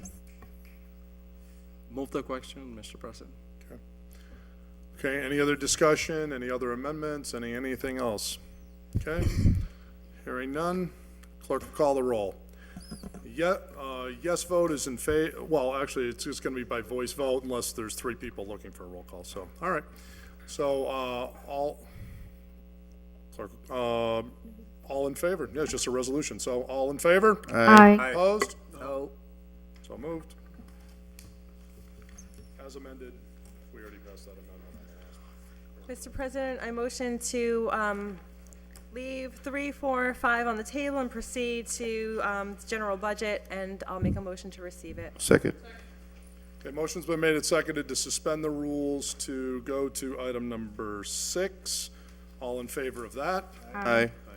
Opposed, so moved. Do we need to pass the first reading as well, or is it just to receive? Just to receive. I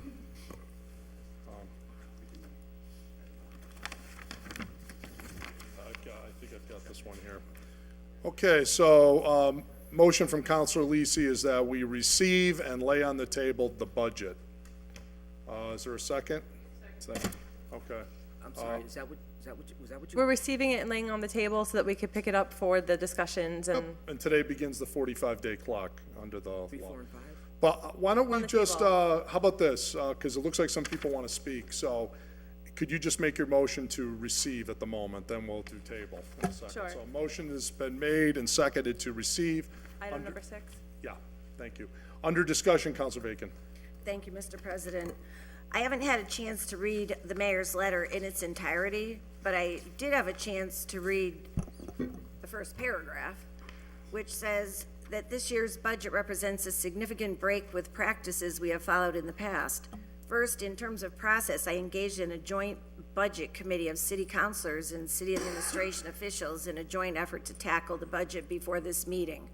I just want it known before the body, we had approximately a 45-minute meeting as it pertains to the budget in its entirety. It occurred last week. There were 3 to 4 counselors in the room at varying times of the meeting because the meeting started at around 5 o'clock. People couldn't get there, and then people had to leave because they had meetings at 6 or 6:30. So this was no break from any past process. And for those of you who are all fans of adding a surcharge onto the property taxes in the name of whatever good project you would like to call it, keep in mind that in the context of this budget, the mayor's looking for a 60-cent increase in the sewer rate. I don't know about you guys, but I have people calling me up telling me, don't raise my taxes, don't raise my fees. This is what this budget sitting in front of us that we are happily receiving, that we have 45 days to deal with, includes in order to get it balanced per the mayor's office. So before we get all happy about spending more money and laying another surtax on about 4,000 people out of almost 40,000 people in the city, we better make sure we do our due diligence on this budget. Thank you. Counselor Roman. Yes, Mr. President, I completely and wholeheartedly agree with my colleague, Councilor Bacon, with regards to this budgetary process, and I am new to this body. However, being a resident these last couple of years and coming into this chamber, one of the first orders that I filed jointly with you, Mr. President, and I thank you, is this balanced budget order that the city of Holyoke needs. In this process, we have been calling since January, since I came onto this board and this body, for us to have these conversations with the administration. And regardless on where you fall on the spectrum, we have been hearing time and time again, and in emails time and time again, we're going to sit down with the body and start having these discussions. I felt, as a newer colleague and as a counselor, a little bit slighted, like the conversation was done. There was no physical look at the budget ahead of time in this meeting. We were notified on Monday to come in on Tuesday or Wednesday with little to no notification. And the process, exactly what my colleague's saying, it wasn't a meeting, Mr. President. I was expecting to have in-depth conversations, to look into these departments, to have these department conversations in, and this goes exactly why to the heart of our order, and I would urge my colleagues to do this, whether it's this administration or future ones. We need to have the budget in earlier, because again, we're against the deadline clock, 45 days to dive in, to go in and look at this process and not have a conversation in earnest with our colleagues. 5 of our colleagues signed up for this joint committee. And I feel slightly disrespected. And to my constituents, how can I go back and tell them we truly had a say in this process? And again, being a man with a PhD in life, the budget isn't fully balanced. It still comes to us, if you just look at the totals page, income $69 million, expenses $71 million. That's not balanced. If it's fully balanced, we should have equal income, expenses, everything should be on board, everything should be on the same page. We need to pass this balanced budget amendment. And if we are serious about truly tackling the structural deficit of the city, this body needs to be involved earlier, and the administration needs to respect us. But I agree with my colleague, Councilor Vacan, the process is flawed, and I just wanted to share that for the record, Mr. President. I'm not happy with this. Okay, Councilor Lisi. Thank you. I'd just like to make the motion to table. I think that we'll have plenty of time to bring out some of the flaws or perceived flaws in this budget and hear from the department heads in the 45-day process. Thank you. Just before you do that, though, was there any other discussion? Because once we table, that's non-debatable, okay? All right. Is there a second to the motion to table? Second. Motion's been made, seconded to table. All in favor? Aye. Opposed? So moved. So item number 6, the budget, tabled. Okay, very good. So, 8 and 9 as a package, please. They're both new appointments that should go to public service. okay, motion, okay, I've lost my faithful assistant here.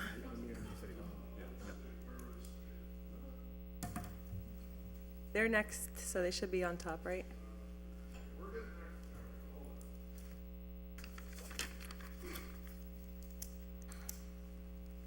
Bing, boom, boom. Yep, got it. Okay, here we go. You said 8 and 9, right? Please. Councilor Lisi? Okay. Please. Motion on the floor has been made and seconded to receive and refer items 8 and 9, suspend the rules to refer both of those as a package to the Public Service Committee, correct? Second. Okay, there's a second to do that. This is the appointment of Dan Fitzgerald to be a member of the Historic Commission. Item number 9 is to appoint Gene Yonkers of 198 Locust Street to be also a member of the Historic Commission. These are new appointments. And the motion on the floor is to suspend the rules and send both of them over to the Public Service Committee. All in favor of that? Aye. Aye. Opposed? So moved. Mr. President, Yes, sir.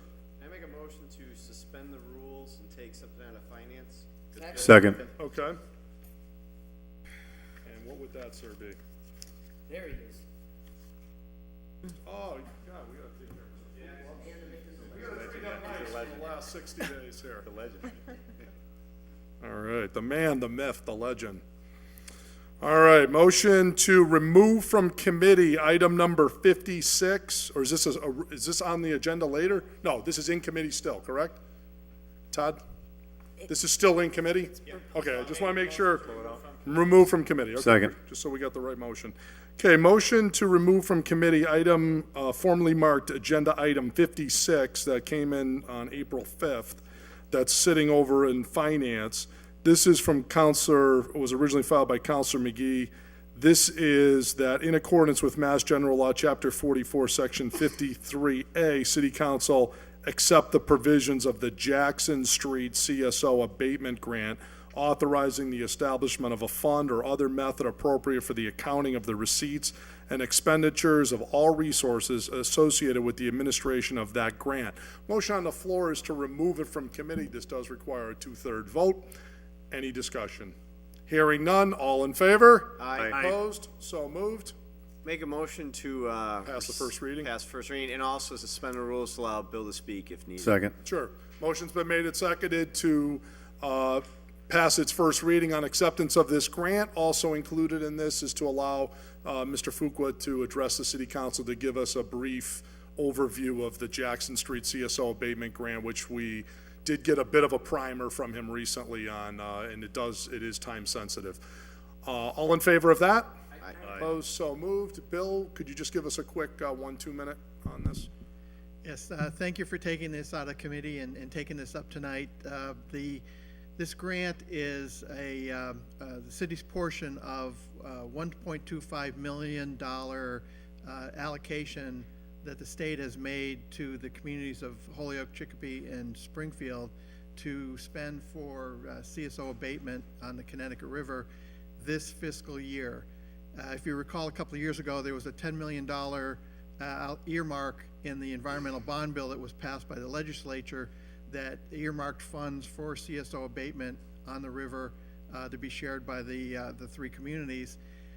It's taken this long for the mechanism to be established to be able to release the funds to the communities. So we were surprised. We're all surprised that the DEP and the Executive Office of Energy and Environmental Affairs was able to find some money in their budget this year to allocate to the communities to do some work or to pay for some work on CSOs. Unfortunately, it came out in early April, and they want the funds spent by the end of June for reimbursement.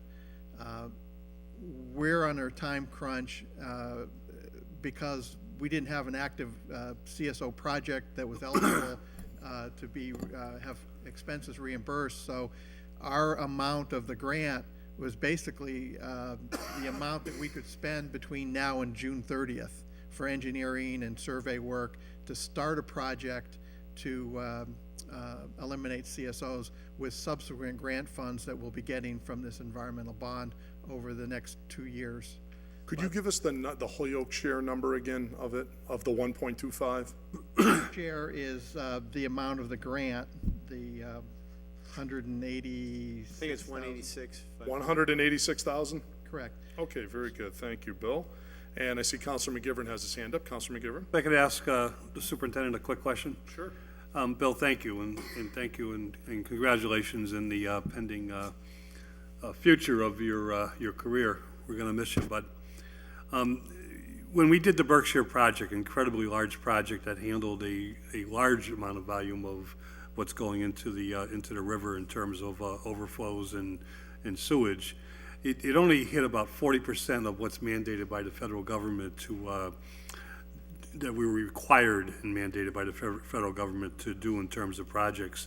Can you tell us in numbers what's left in projects, in either dollars or?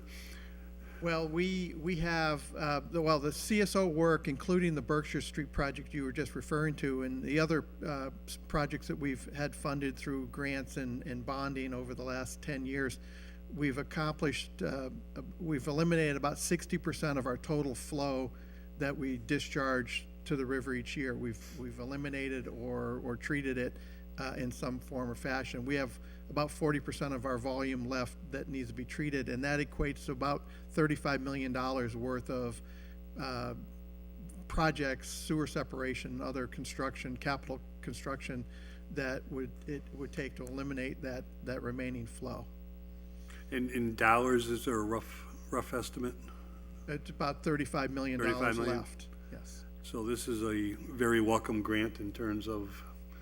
Well, it's a welcome grant because we haven't had, our last CSO work was performed through earmarks and grants that the EPA provided us for 10 years, and those stopped when Congress stopped issuing earmarks a few years ago. So we haven't had any grant money to spend on CSO work, and so we haven't had a project, unlike Chicopee and Springfield, who've been spending hundreds of millions of dollars on their CSO work. We haven't spent any. And we haven't made any progress at eliminating the rest of our flow. So this is welcome money. It's 100% grant, unlike the previous EPA grants where we had to put up 45% of the cost, the share. We have no share. This is 100% free money. And this CSO project that we're proposing to do in the Jackson Street, South Holyoke area, hopefully it's about a $3 million project, and that's what generally our share is going to be of the $10 million bond funds. So I'm anticipating that we'll be able to pay for this project with 100% grant funds. Thank you. And on a side note, you will be hanging around to present your budget for one last time? Absolutely. You wouldn't want to miss that, Bill, right? 6-hour marathon, yes. And we're going to take you up first this year, whatever night you are. Oh, sure. How many times have you heard that? We're going to make good on that promise finally, you know? Oh, God, that's great. Okay, folks, anything else on the Jackson Street CSO abatement? Questions for Bill? Any thoughts, comments? Okay. I'm going to call the motion. First one will be a voice vote, which is on passing the first reading. All in favor? Aye. Opposed? So moved. Pass the second reading? Okay, motion's been made and seconded to pass the second reading. Any discussion? Hearing none, clerk will call the roll. A yes vote is in favor of adoption of the Jackson Street CSO abatement grant. A no vote is to deny it. McGivern? Yes. Roman? Yes. Sullivan? Yes. Tallman? Yes. Bacon? Yes. Valentine? Yes. Bartley? Yes. Bresnahan? Yes. Graney? Yes. Jordan? Yes. LeBron Martinez, Yes. Lisi, Yes. Lopez, Yes. McGee, Yes. unanimous vote. By your vote, you've approved the Jackson Street CSO abatement grant. We're up to now item number 10, which is a communication from the mayor reappointing Harry Montavo to be an associate member of the planning board. Mr. Montavo resides at 587 Pleasant Street, apartment 4 left, and he is proposed for a 5-year term on the board running through June 30th, 2021. Is there a motion to receive and confirm the appointment or Motion send it to to rec- To committee? receive and confirm. Second. Okay, motion's been made and seconded to receive and confirm the appointment. Under discussion? Any? Hearing none, all in favor? Aye. Opposed? So moved. Confirmed. Item number 11. Item number 11 is a communication from Brenna Murphy McGee, clerk, as well as Ryan Allen, our administrative assistant. They have provided us with the minutes of our April 5th meeting, as well as the special meeting on April 25th. Receive and approve. Okay, motion's been made and seconded to receive and to approve those minutes. Any discussion? Hearing none, all in favor? Aye. Opposed? So moved. Item number 12. Thank you, sir. Item number 12 is a communication from our clerk, Brenna Murphy McGee. It's a letter and binder about special permits and business certificates. Brenna really did a great job to put together a number of tables and other documents that are quite educational, informational as to a number of the things that we debate and review in terms of a number of our important duties related to zoning, special permits, business certificates, secondhand license applications, and things of this nature. And Brenna, is there one of these binders for everybody? No, it's No. for the. We don't all need a You make one? Okay. Maybe someday. All right, aspirational. Counselor Lisi. I just wanted to motion to suspend the rules and see if the clerk wanted to make any comments about the binder and the work she put into it. Okay, motion to suspend rules, allow the clerk to Second. address the city council. Madam Clerk, any thoughts? I'll just say briefly, I started with it online, actually, so it can all be found online, just in a little bit of a different format. There's links to all of the documents that are in the binder. They can be found on the Holyoke.org website under the city clerk's page. There's a separate page for special permits and all the different forms. And in this binder, I've also included like secondhand license, the business certificate. There's just a couple other things, but I think it should be noted that it used to be a different application for every ordinance and every special permit. And I just revised it with the help of Kara and also Jeff Burkott from planning. So when people come in to pull a special permit, it's just one generic application, which is making the process a lot easier. So after everyone get a chance to review the binder, I'm more than happy to answer any questions. You can just shoot me an email. Great, thank you, Brenna. Counselor Lisi? Thank you. I just want to make a few comments. I think that this is a huge step in the right direction for the council and also for the folks that apply for business permits.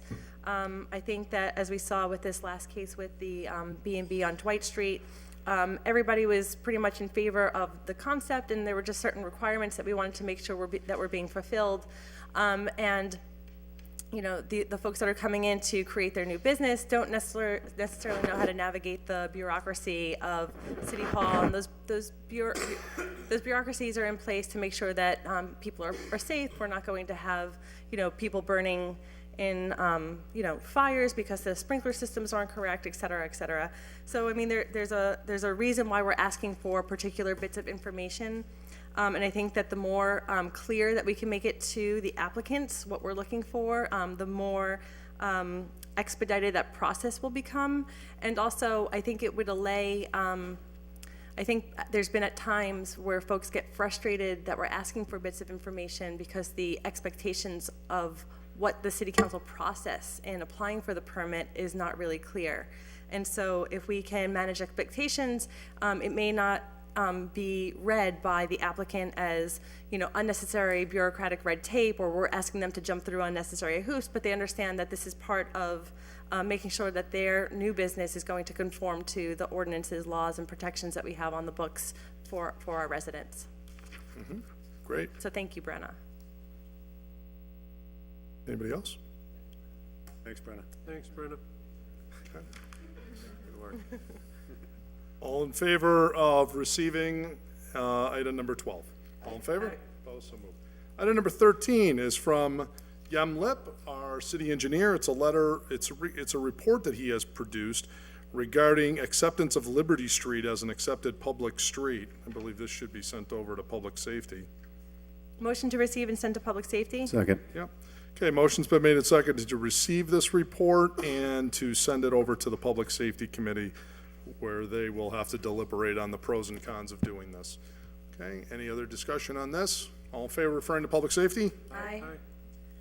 Suspend the rules, take up 14 through 23 as a package. They're all minutes of different boards. Okay, motion has been made and seconded to take up items 14 through 23 as a package.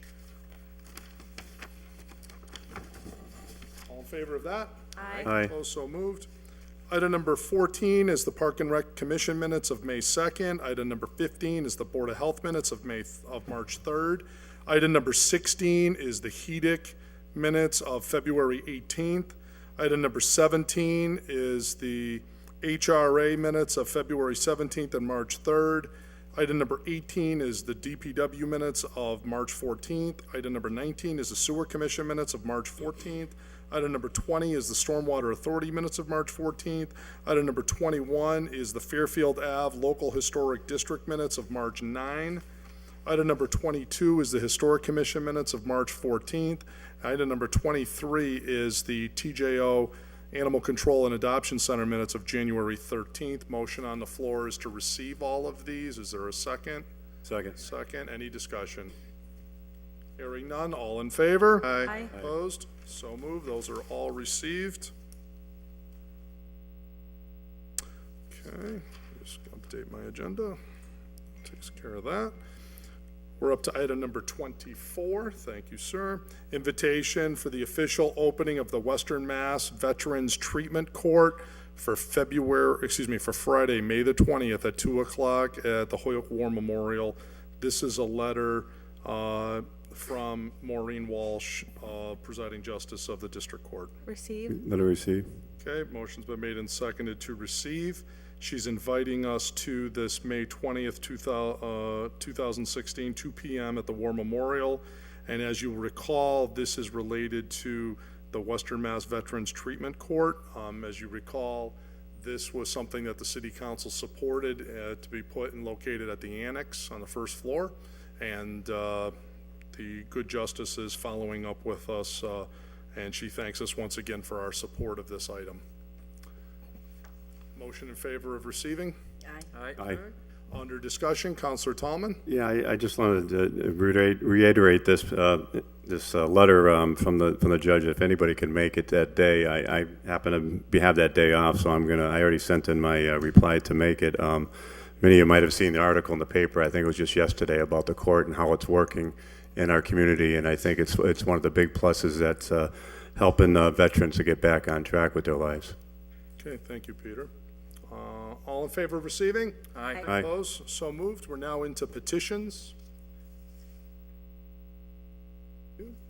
Item number 25 is a petition for partial discontinuance of an alleyway between Suffolk and Dwight Street. Does this need a public hearing of a sort? I would think so. Yeah, partial discontinuance of an alley between Suffolk and Dwight. Receive and send to ordinance. Yep. Second. Second. Motion's been made and seconded to receive and refer to ordinance. Carrie, what do you think? DP, yeah. It's to discontinue a street, that's public safety. And they have to, and DPW has to have a public hearing, and then the city council's supposed to also have one as well. So I think we'd want to send this to public safety, Sure. Receive and send to public safety. okay? And with a copy to the DPW for the purposes of them reviewing it and having a public hearing and making a recommendation to us. So moved. Yeah. Okay? All in favor of that? Aye. Opposed? So moved. Okay, thank you. Safety. Yeah. They always handle all streets, acceptance, and discontinuances. 26 and 7 are both renewals. Motion to take up as a package and grant the renewals pending all municipal fees and taxes are paid. Paid. Second. And maintaining all current conditions. Yes. Okay? Motion's been made and seconded to suspend the rules, take 26 and 27 as a package to grant these renewals. And 29? Okay. Renewal, yeah. Yep. Grab 29, please. We'll throw that in there.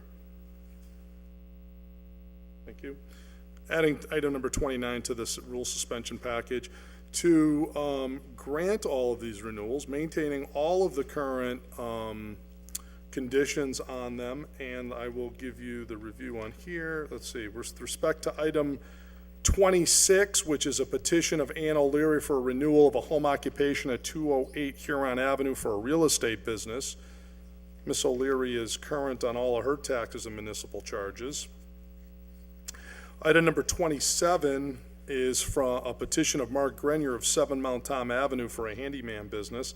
He is current on all taxes and municipal charges. And item number 29 is a petition of Brad Matthews Jewelers for renewal of a second-hand license located at 2225 Northampton Street. That's over in Kmart Plaza, if you'll recall.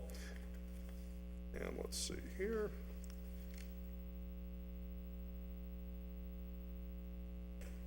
Current, all property taxes and municipal charges.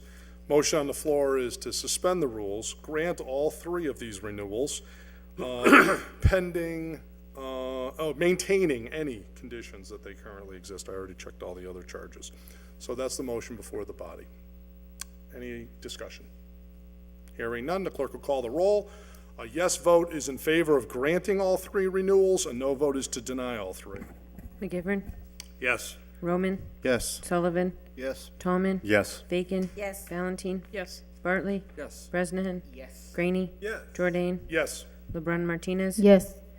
Lisi, Yes. Lopez, Yes. McGee. Unanimous vote. By your unanimous vote, you have granted those three renewals. Item number 28 is a petition of Hugon Poet LLC for a zone change at 121 Elm Street, 131 Suffolk Street, 8 Walnut Street, from BH and RO to BC. Ordinance? Ordinance? Okay, motion has been made and seconded to receive and refer this petition to the Ordinance Committee. Any discussion? Yes. Yes, Councilman. Could you please tell me what Hugon Poet is? All right, be happy to do In this. iambic pentameter, please. This Hugon Poet LLC hails from 270 Exchange Street, Chicopee, Massachusetts, 01013. Contact is Matthew McDonough. I'm assuming this is Esquire, who is someone known to us. No, where? From Francie's? Oh, then it's a different Matt McDonough. And so this is Matt McDonough of Francie's fame. City clerk knew that right off the top of her head. He's a realtor developer also. And he happens to be coincidentally a realtor and developer. This is a So juvenile I do court. not, obviously, I don't know this gentleman that well, obviously, as some others in the room do. Name of engineer, survey, and sign company is Sherman and Friedrich LLC out of Palmer. The name of a project is Office Building. It occupies these three addresses I articulated that are on the agenda. He then gives as justification a whole plenary of things in a many page document with all kinds of maps and explanations. So it looks like they're seeking to construct, among other things, a new one-story office building, demolish existing building, and do a sundry of other things. Okay? And it looks like the purpose of this new professional office building is for the purposes of serving the expanded needs of the juvenile court. Counselor McGivern. That's correct, Mr. President. It would be a privately owned building, which is good for the city, but also what goes on in juvenile court is also something that's very good for the city in terms of services to families in need and juveniles who are in need. So Hugon Poet is the name of the firm, is that? They're the owners of the proposed building, and they are seeking the zone change. So this group is seeking to demolish what's there, put up a professional office building. And expand. Okay, thank you. Great. Thoughts, commentary, discussion? Hearing none. All in favor of receiving this and referring it over to the Ordinance Committee? All in favor? Aye. Opposed? So moved. Item number 30, Item number 30 is a petition of Zalika Rivera for a new secondhand license at 68 Cherry Street. Receive, send to finance. Okay, motion's been made and seconded to receive and refer to finance. All in favor? Aye. Opposed, so moved. President's report, my favorite part of the meeting, as you know. First thing I want to say out of the box actually is a somber note. One is that I'd like to have a moment of silence to recognize the passing of one of our former colleagues, John Gorham McLean. John, who I happen to know for many, many years, I'm sure is well known to many here throughout Holyoke. He was an alderman and served on this body from 1950 to 1955. He recently passed. And was always a very jovial, educated man. I know he gave me a number of pointers when I first got on city council many moons ago. And John passed the other day, and I'd like to have a moment of silence in his honor.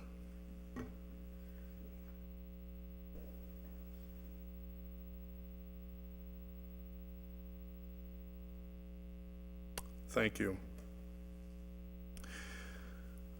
Couple things I'd like to go over for us. Obviously, we're very pleased to welcome our newest colleague of a couple hours ago, Councilor Lopez, who obviously comes with a world of experience from being here for 20 years.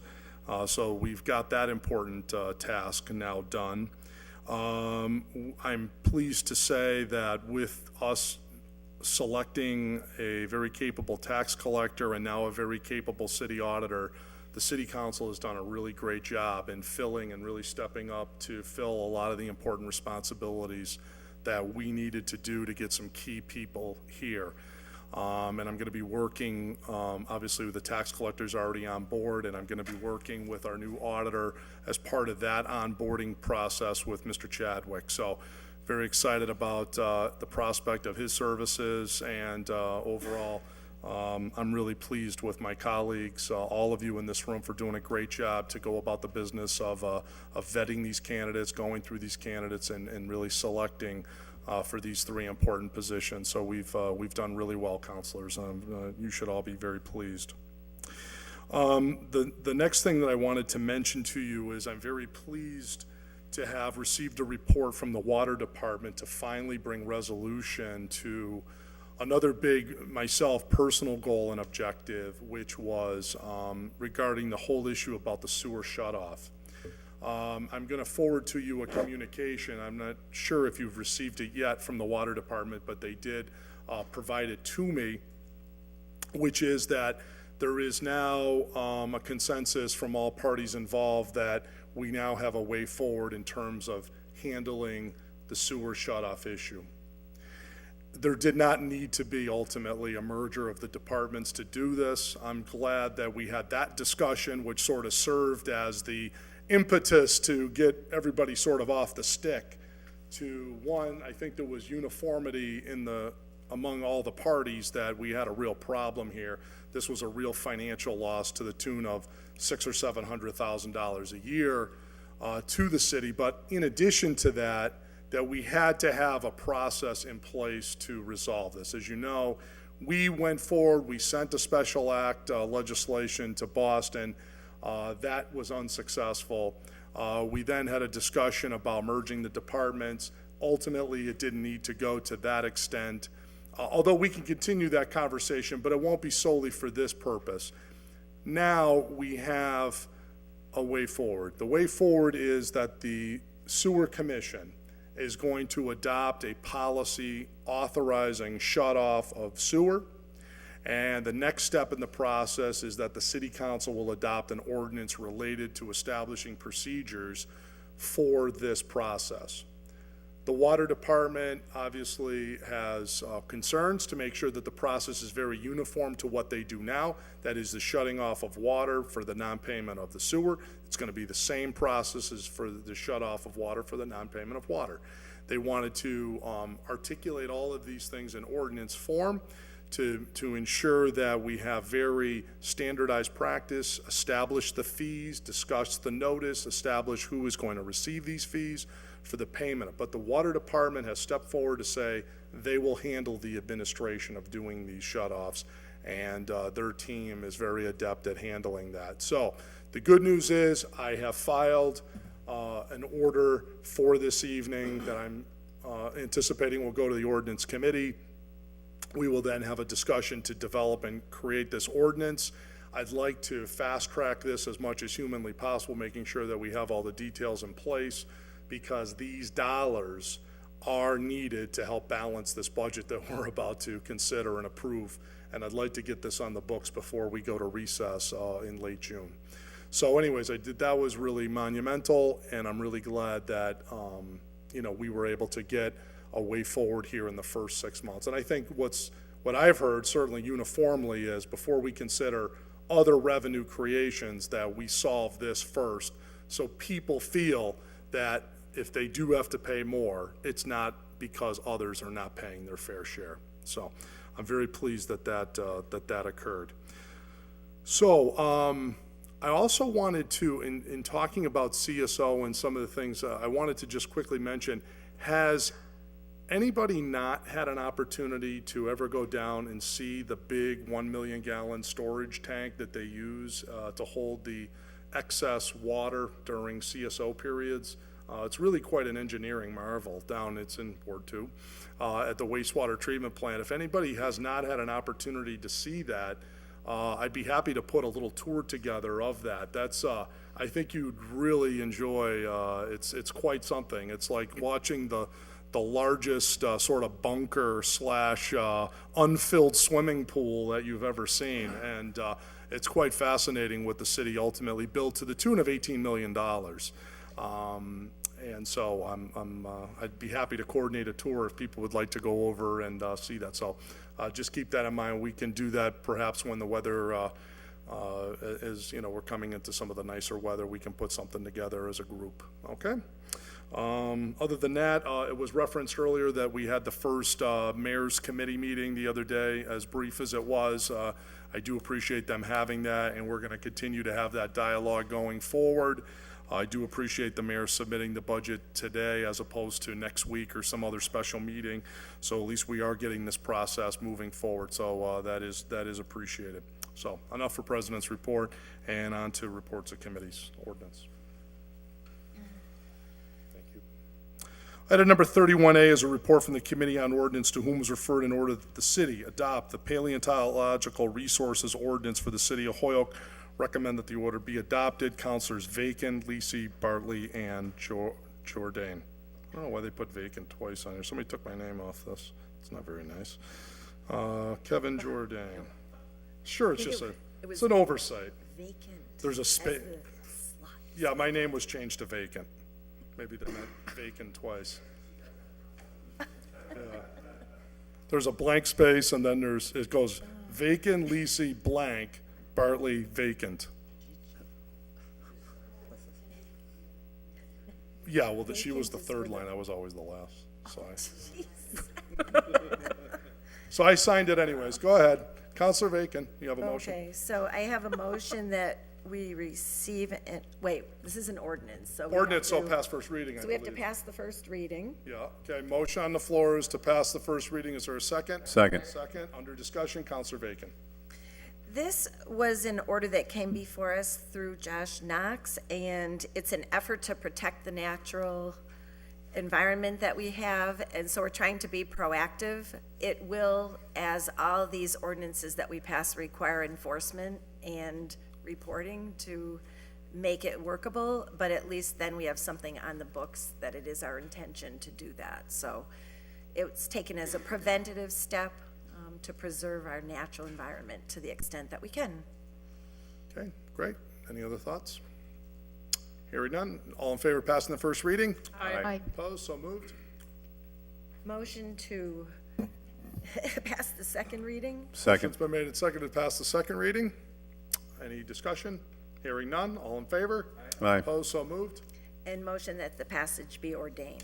Okay, motion's been made. Is there a Second. Motion's been made and seconded that the passage be ordained. There is no further discussion. The clerk will call the roll. A yes vote is in favor of adopting the ordinance change, and no vote is to deny it. McGivern. Yes. Roman. Yes. Sullivan. Yes. Tolman. Yes. Bacon. Yes. Valentine. Yes. Bartley. Yes. Bresnahan. Yep. Graney. Yes. Jordan. Yes. LeBron Martinez. Yes. Lisi. Yes. Lopez. Yes. McGee. Yes. Unanimous vote. By your unanimous vote, you have approved the ordinance change. Mr. President, Yes, sir. I'd actually like to see if I could suspend the necessary rules and take up item 31L and M, please, out of order. Okay. Motion to Second. suspend the rules to take up items 31L and 31M at this time, okay? You got those for me? Thank you very much. Okay, motion's made second to suspend the rules to now go to items 31L and M. You want to handle them as a package? Yes, please, Mr. President. Okay, and to handle those as a package, all in favor of that? Aye. Opposed, so moved. Item 31L. The committee on the ordinance was referred, So due to Lotus Notes joint- issues, it's actually the joint committee meeting. We're trying to get that worked out. oh, okay, very good. All right. The Joint Committee on City Council and School Committee were referred in order that the City of Holyoke invite the mayor, school department, law department, and all other departments necessary to appear before the Joint Committee of the City Council and School Committee. The purpose would be to discuss the permanent home of the school department headquarters. Further, on the feasibility of 57 Suffolk Street being acquired to permanently house the school department, including through the use of eminent domain, in order to save the taxpayers of the City of Holyoke money. Recommend that the order has been complied with. Also recommend that the order be referred to the Finance Committee.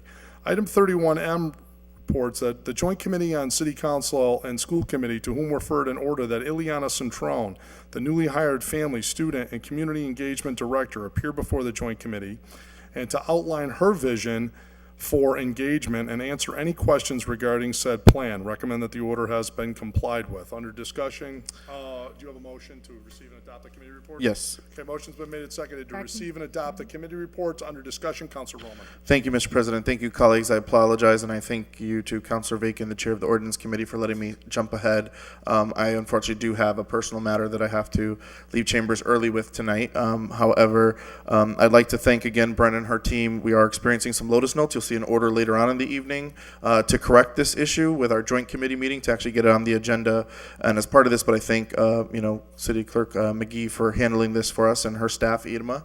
The joint committee had a very lively discussion. This was our second meeting. We held it at Dean Technical High School. I'd like to again thank Councilor Graney for attending, and my colleague Councilor LeBron Martinez. I know Councilor Sullivan had other engagements, but we had a lively discussion with the committee. I'll first start with 31M. Ileana Centrone came, bright, articulate, Latina woman from the city of Boston. She's done a lot of community organizing. The committee discussed her ideas around working with Enlace, doing parent cafes for the lower census tracts of families.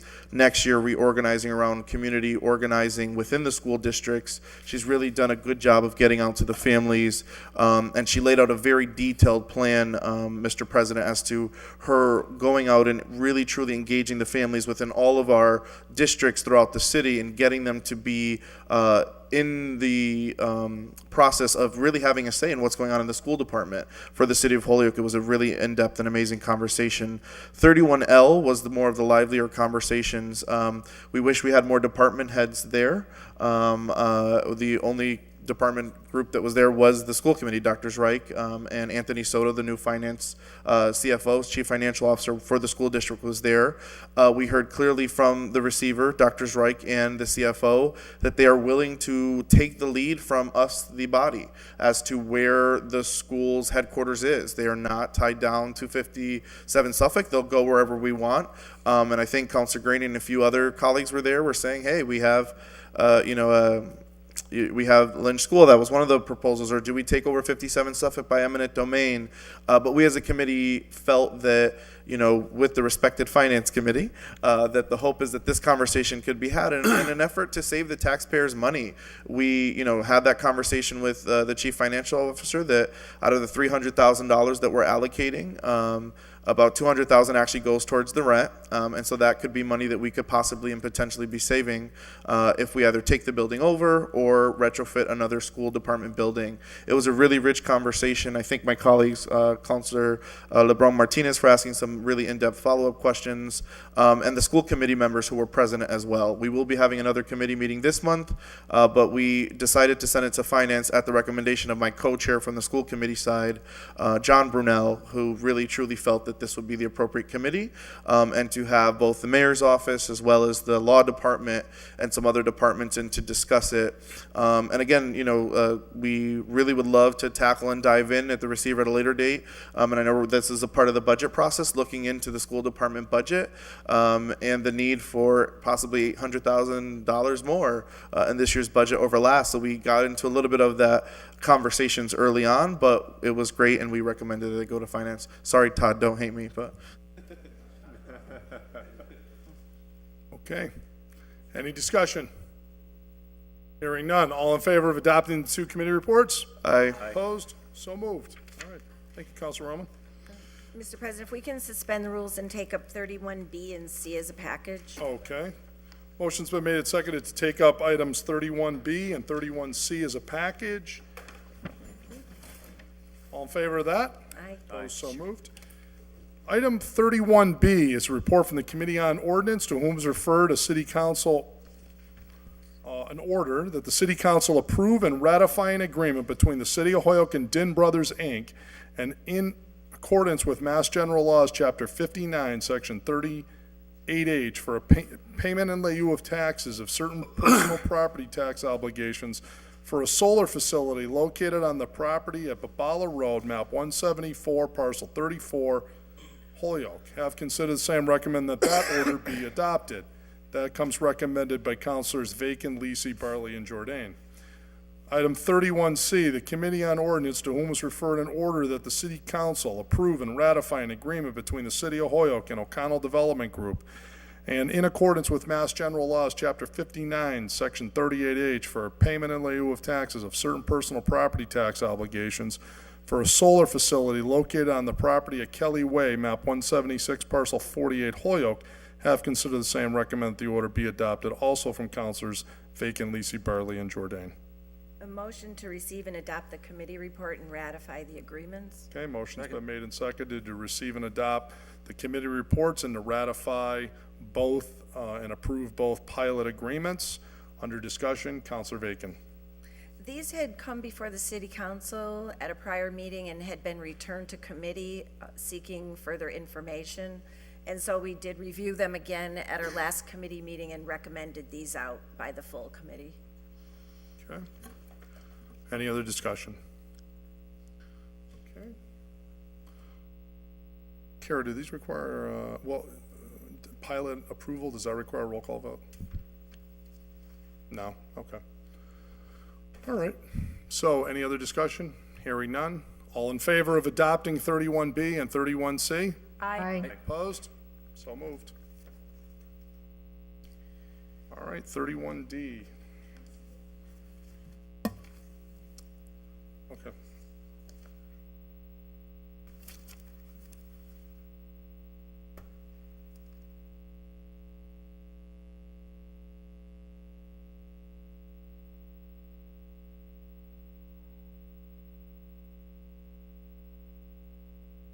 All right. Worst comes to worst, next meeting, right? Okay.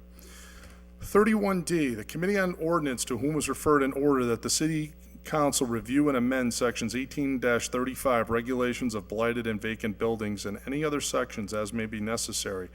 Recommendations should be solicited from the Mayor, Building Commissioner, Board of Health, and Police Department. Recommend that the order be adopted as amended. Councilors Vacan, Lisi, Barley, and Jordan. A motion to pass the first reading. Okay, motion's been made and seconded to receive and adopt the committee report and to pass its first reading. Under discussion, Councilor Vacan. Thank you, Mr. President. So our department head, Mr. Cody, came in and reviewed recommended updates to the ordinance. He wishes most significantly to use a different product to button up the buildings. It's slightly more expensive, but it was only by about $10 a sheet, and the benefits are that it's reusable, you can see through it to avoid people and problems in the buildings, which has been a problem historically, and they're reusable. So it's just to bring us more into current state-of-the-art work to button up the buildings And we took his recommendation. There were some amendments to the language to get it in legal form, and you have it before you. Very good. Any other discussion? Counselor Graney? Yeah, is it, just a question, could this be amended to include the fire department, or does that matter? It was just to make sure that the input was received relative to the materials, and our understanding was that all the departments did weigh in, even if not listed. It was seen to be a benefit by all the departments. Okay. Any other discussion? Okay. All in favor of passing the first reading? Aye. Opposed? So moved. Motion to pass the second reading? Okay, is there a second? Second. Motion's been made and seconded to pass the second reading. Any discussion? Hearing none, all in favor? Aye. Opposed? So moved. Motion that the passage be ordained? Okay, is there a second? Second. Motion's been made and seconded that the passage be ordained. There is no further discussion. The clerk will call the roll. A yes vote is in favor of the ordinance change, and no vote is to deny it. McGivern, Yes. Sullivan, Yes. Tallman, Yes. Bacon, Yes. Valentine, Yes. Bartley, Yes. Bresnahan, Yes. Graney, Yes. Jordan, Yes. LeBrun Martinez, Yes. Lisi, Yes. Lopez, Yes. McGee.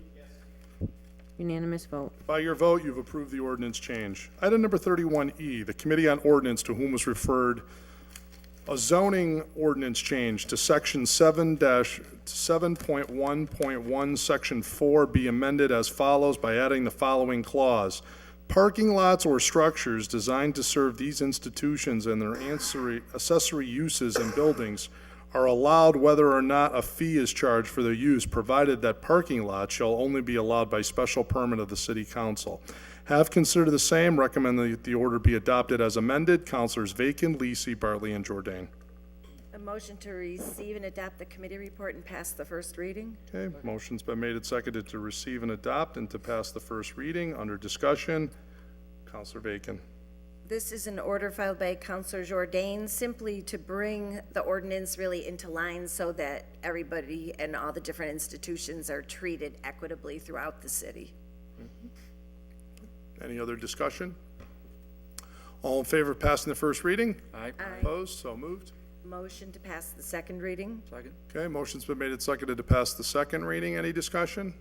Hearing none. All in favor? Aye. Opposed? So moved. Motion that the passage be ordained. Okay. Is there a second? Second. Motion's been made and seconded that the passage be ordained. There is no further discussion. The clerk will call the roll. A yes vote is in favor of the ordinance change, and no vote is to deny it. McGivern. Yes. Sullivan. Yes. Tallman, Yes. Bacon, Yes. Valentine, Yes. Bartley, Yes. Bresnahan, Yes. Graney, Yes. Jordan, Yes. LeBrun Martinez, Lisi, Yes. Lopez, Yes. McGee. 12 yeas. By your vote, you've approved the ordinance change. Item number 31F is a report from the Committee on Ordinance, to whom is referred an order that an area on Beach Street on the southbound within 100 feet south on Hampshire Street and on the northbound lane within 120 feet south of Hampshire Street be designated as a no parking area. That this change be implemented as soon as possible to improve the safety for drivers at this intersection. Have considered the same. Recommend that the order be adopted. Councilors Lisi, Bartley, and Jordan. A motion to receive and adopt the committee report?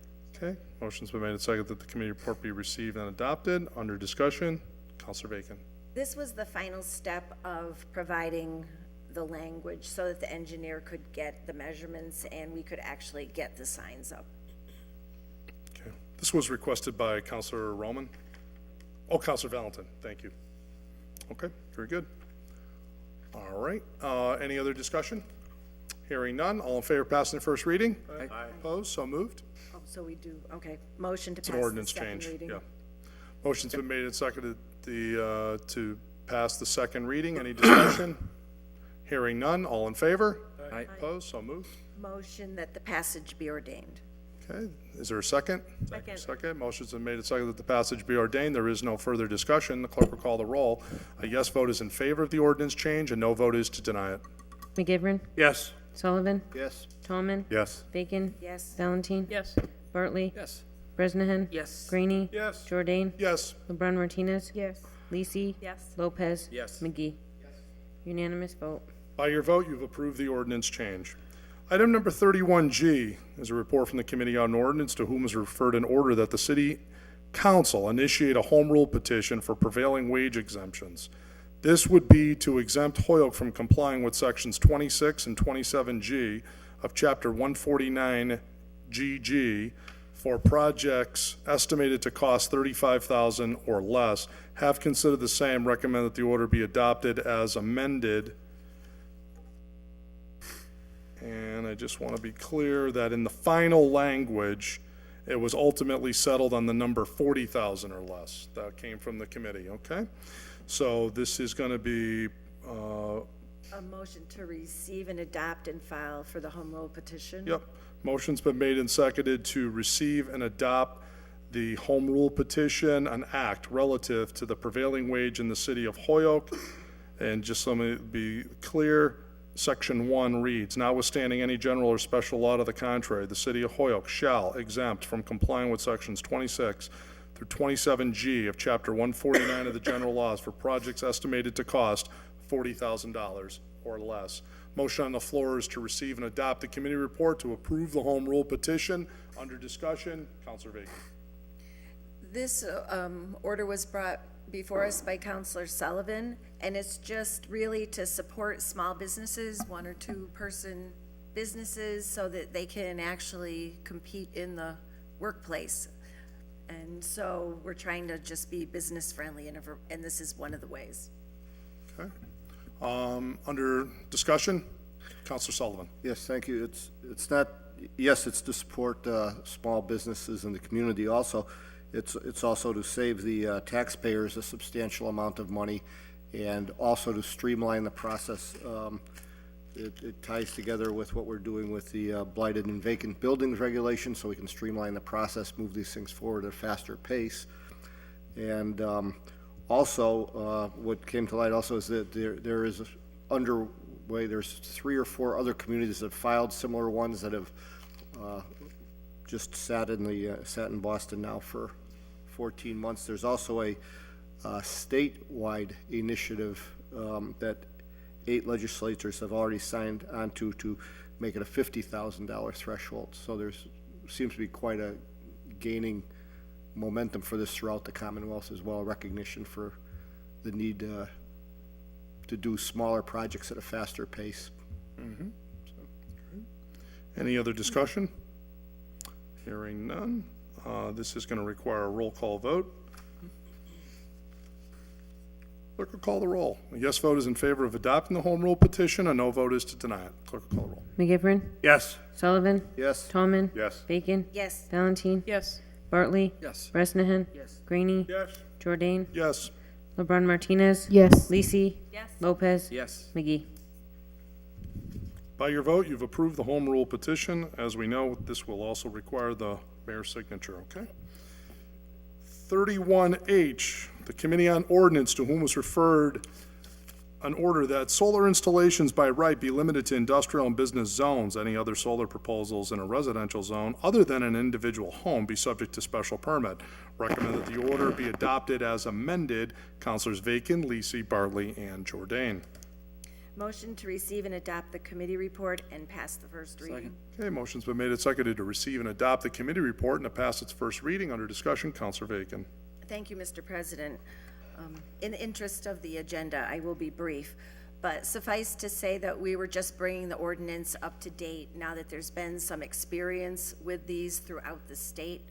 And so we did accept input from the planning board, and we incorporated it into the ordinance so that folks that want to put solar to power their homes can either put it on their roof or a small installation on the ground without any undue process.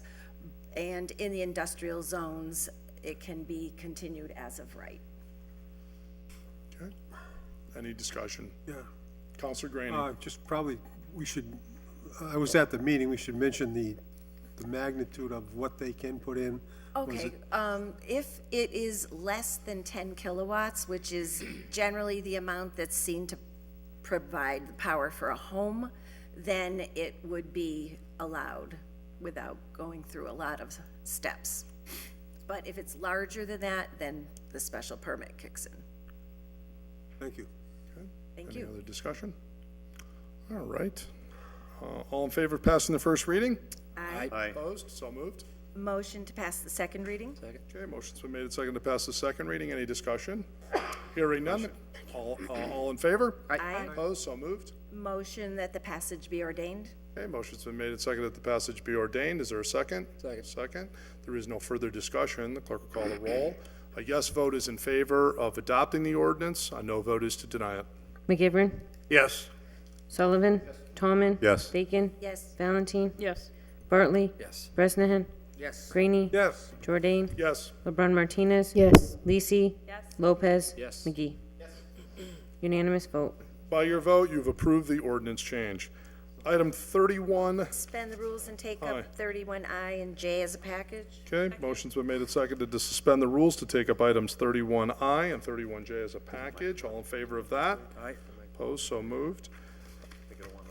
Item 31I is a report from the Committee on Ordinance, to whom was referred an order that the City Council consider legislation prohibiting smoking on all city-owned property and in all city-owned vehicles. Have considered the same, recommend that the order's been complied with. Item number 31J is from the Committee on Ordinance, to whom was referred an order that an ordinance be created that prohibits smoking in all city-owned vehicles. Third-hand smoke or smoky scent left in a vehicle can negatively affect other employees' health. Have considered the same, recommend that the order has been complied with. Motion on the floor is to receive and adopt both committee reports. Under discussion, Counselor Bacon. Thank you. These orders were filed in good spirit, but in discussion, we learned that it's already controlled from the state and that it's already a regulation that should be complied with throughout the city. So if anybody isn't, here's the friendly reminder, if you're watching. You're watching, right. Don't smoke. Yeah. There's already a state law prohibiting it. Right. So we didn't need to do it. Okay, any other discussion?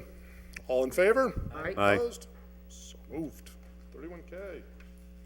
31K, a report from the Committee on Ordinance, to whom was referred a handicap sign be placed in front of 65 Taylor Street for Faizul Sadani. Have considered the same, recommend the application be denied. Councilors Bacon, Lisi, Bartley, and Jordan. Motion to receive and adopt the committee report? Okay, motion's been made and seconded to receive and adopt the committee report. Under discussion, Counselor Bacon. Our Disabilities Commission reviewed this application and found that the need for it was not evident upon a site review, and therefore recommended that we deny it at this time. Thank you. Any other discussion? Hearing none. All in favor of adopting the committee report and denying the application? Aye. Opposed? So moved. We've taken care of 31L, 31M. There were no Finance Committee Wait. report. What's Might going be. on over there? Just one, I promise. All right. If I can make a You already motion. had your one. Not a Now late you're up to file? two. That was. All right, that all was right. We special. won't count that one. Make a motion to suspend the rules, take up a real quick one that. I think it Remove was from on committee, the- or? Yeah, remove from the committee. Okay. Second. Sure. Motion's been made and seconded to remove from committee. All right, motion has been made and seconded to remove from committee an item marked formally on our April 5th agenda as item number 55. It's a transfer request filed by Counselor McGee, $500 from pay principal clerk to in-state travel. This is for the law department. We certainly don't want to keep them waiting. So, all in favor of removing from committee? Aye. Opposed? So moved. Make a motion to receive, adopt, pass first reading. Okay, Second. motion's been made and seconded to receive, adopt, and pass first reading. Under discussion, Counselor McGee. All it really is it's coming from the clerk's item, because the clerk left, went to a new position. They had some money left over in that pool. They're gonna move it to in-state travel, because they're still doing travel to housing court and everything else. So, just taking money from one account to put into another where they actually do need it. They're down to 200, 250, Kara? Yeah, so they're gonna be short in that account for all the court travel. So, Okay. and Kara told me if I didn't take it up, no, I'm She's just gonna kidding. yell at you. No. All right, very good. No problem. Any other discussion? Hearing none, all in favor of passing the first reading? Aye. Opposed? So moved. Pass the second reading? Second. Motion's been made and seconded to pass the second reading. Any discussion? Hearing none, the clerk will call the roll. A yes vote is in favor of approving the $500 transfer, a no vote is to deny it. McGivern, Yes. Sullivan, Tallman. Yes. Bacon. Yes. Valentine. Yes. Bartley. Yes. Bresnahan. Yes. Graney. Yes. Jordan. Yes. LeBron Martinez. Yes. Lisi. Yes. Lopez. Yes. McGee. Yes. Unanimous vote. By your vote, you've approved the transfer request for the Law Department. Item number 33A from the Public Safety Committee. The Committee on Public Safety, to whom was referred an order that County Road be evaluated for elimination of passing zones as they encourage an increased rate of speed by drivers, have considered the same, recommend that the order's been complied with. Councilors Graney, Sullivan, and Valentin. Make a motion to receive and adopt the committee report. Okay, motion's been made and seconded to receive and adopt the committee report. Under discussion, the chairman, Councilor Bresnahan. Thank you, Mr. President. The city engineer, Yem Lip, we spent most of the night talking, as you can see, with orders with him, and just a fantastic guy. I mean, he's very soft-spoken, but as I think Councilor Fagan can attest to, the guy's really getting some accomplishments done. On this street, there's a line that allows you to pass, and he's getting the lines painted. He's getting the town of Southampton to pay for it and do the work, and we should see that within the next couple weeks. I defer to the Councilor Vacon if she has any more to add to it, but that was the gist of it. You covered it wonderfully. Right. Yes, Right. and I am appreciative to him for getting that done. And not only that, but getting someone else to pay for it. It's the shared road. mean like because it's on the line. Build the wall and get Mexico to pay for it. Kind of. Ooh, bad joke. No, like Southampton's gonna pay for it. Actually, for real. Nice. We're not kidding. All right, very good, very good. Get some money out of those guys from Southampton. That's right. They almost once were part of Holyoke, right? They'll have to, That was a small they'll have to, shot. they'll have to pass a resolution to get it, though. Exactly, yeah, yeah, right. They failed on the ambulance. Any other thoughts on 33A? Okay, all in favor? Aye. Opposed? So moved. 33B, Committee on Public Safety, to whom was referred an order that due to the constituent concerns, the city engineer provides recommendations to improve and make safer the intersection at South Street, Maple Street, and Parento Drive.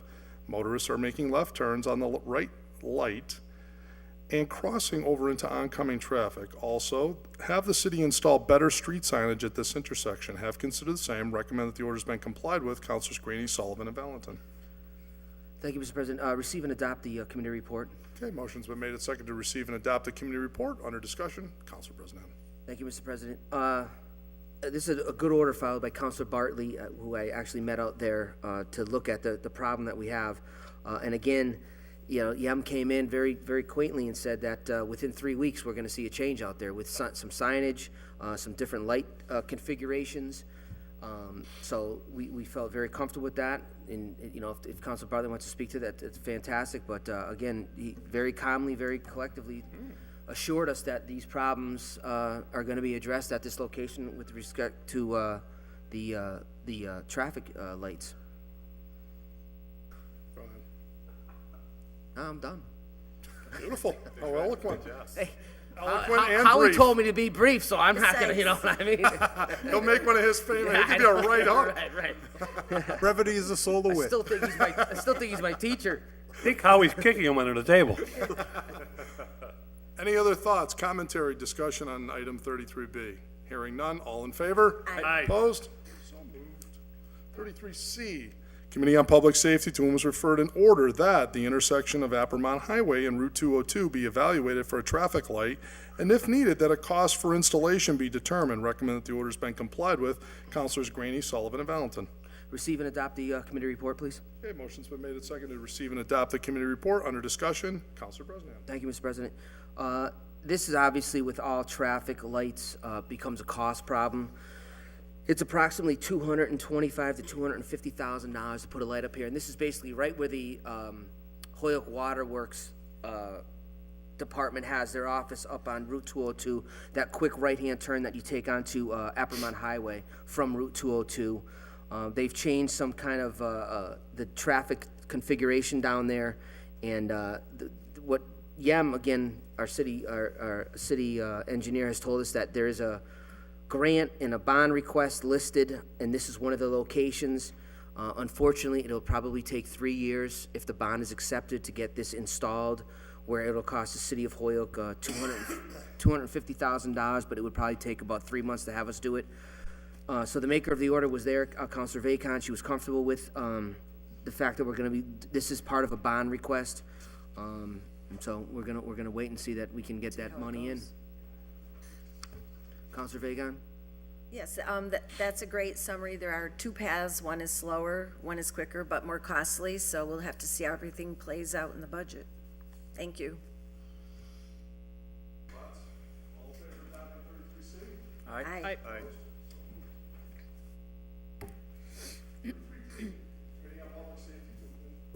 Committee on Public Safety, to whom is referred an order that the crosswalk on Hamden Street across from Stop and Shop be evaluated for improvement, including but not limited to blinking crosswalk lights. The safety of pedestrians is in jeopardy at this location on a regular basis due to the speed at which vehicles travel on Hamden Street. Have considered the same. Recommend that the order be complied with. Councilors Graney, Sullivan, and Valentin. Receive and adopt the order. Okay, motion's been made second to receive and adopt the committee report. Under discussion, Councilor Bresnahan. Again, another city engineer motion. The Yemen Lib did everything except pull a rabbit out of his hat.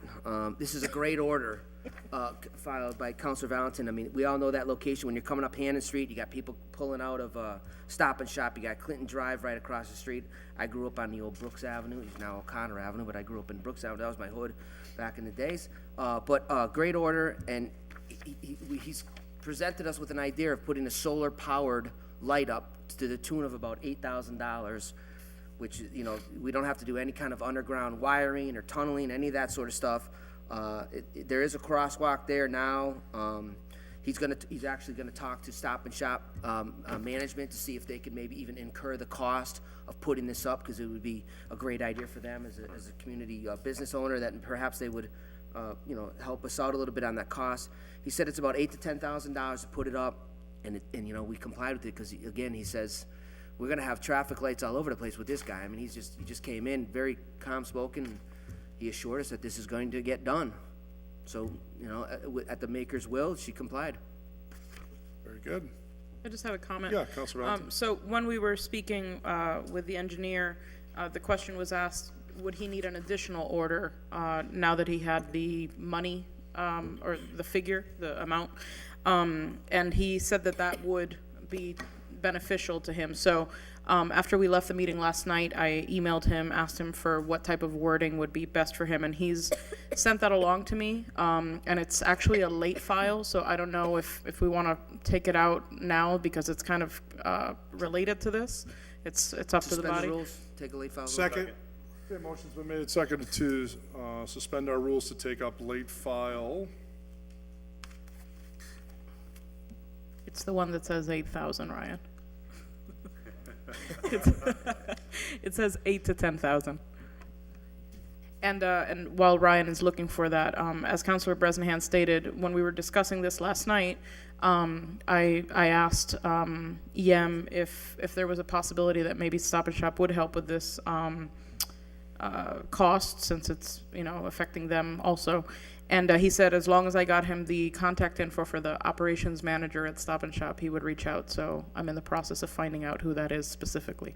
So if anybody who's listening from home knows who that is, let me know. Mr. President? Councilor Graney. Yeah, just in addition to everything that's been said, there's also pedestrians that cross from the Stop and Shop right across to Clinton Avenue, and those cars come up, they try to pass on the right. It turns into a two-way speedway, so this is critical that we get this done. Correct. Okay. So, Councilor, well, why don't we deal with this, and then we can go to late file C. That'll be next. So anything else on 33D? Okay, all in favor of adopting 33D?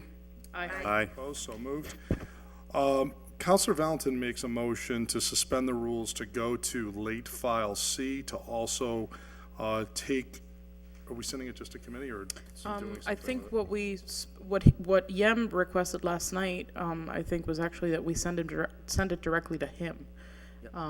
But so if that's the way we should go. Adopt this? Adopt and Correct. send it to public Okay. safety. Correct. Just in framing the rule suspension. Yep.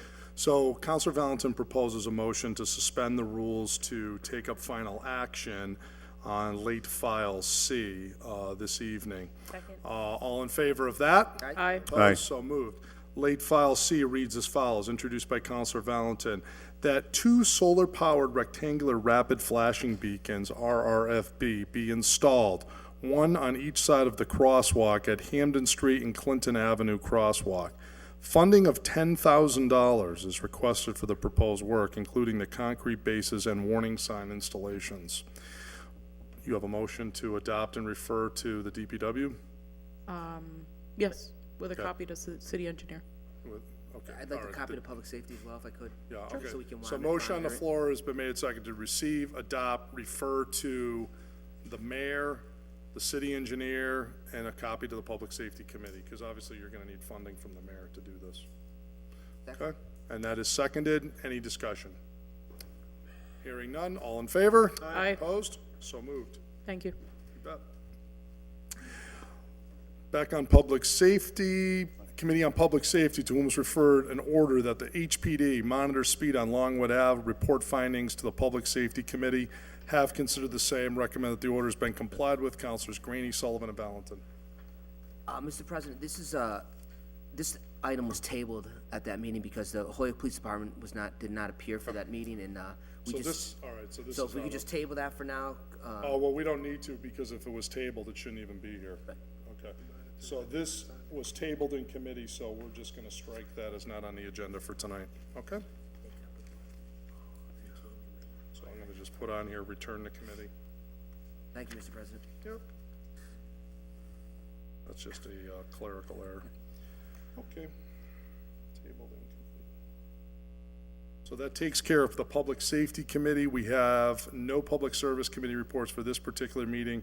We're now on to DGNR. We already took care of 35A. We're now to 35B. The Committee on Development and Government Relations, to whom was referred an order that the DPW and the Mass DOT determine how to replace and upgrade the lights at Homestead Ave, Jarvis Ave, and Cherry Street intersection.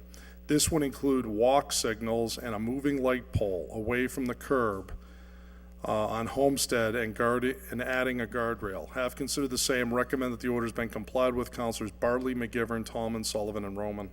Motion receive, adopt the committee report. Okay, Second. motion's been made and seconded to receive and adopt the committee report. Any discussion? Councilor Yeah, Bartley. I filed this just to hear what Mass DOT would have to say, and they're really efficient there, and they provided some great background on it. It's still an intersection that's crying for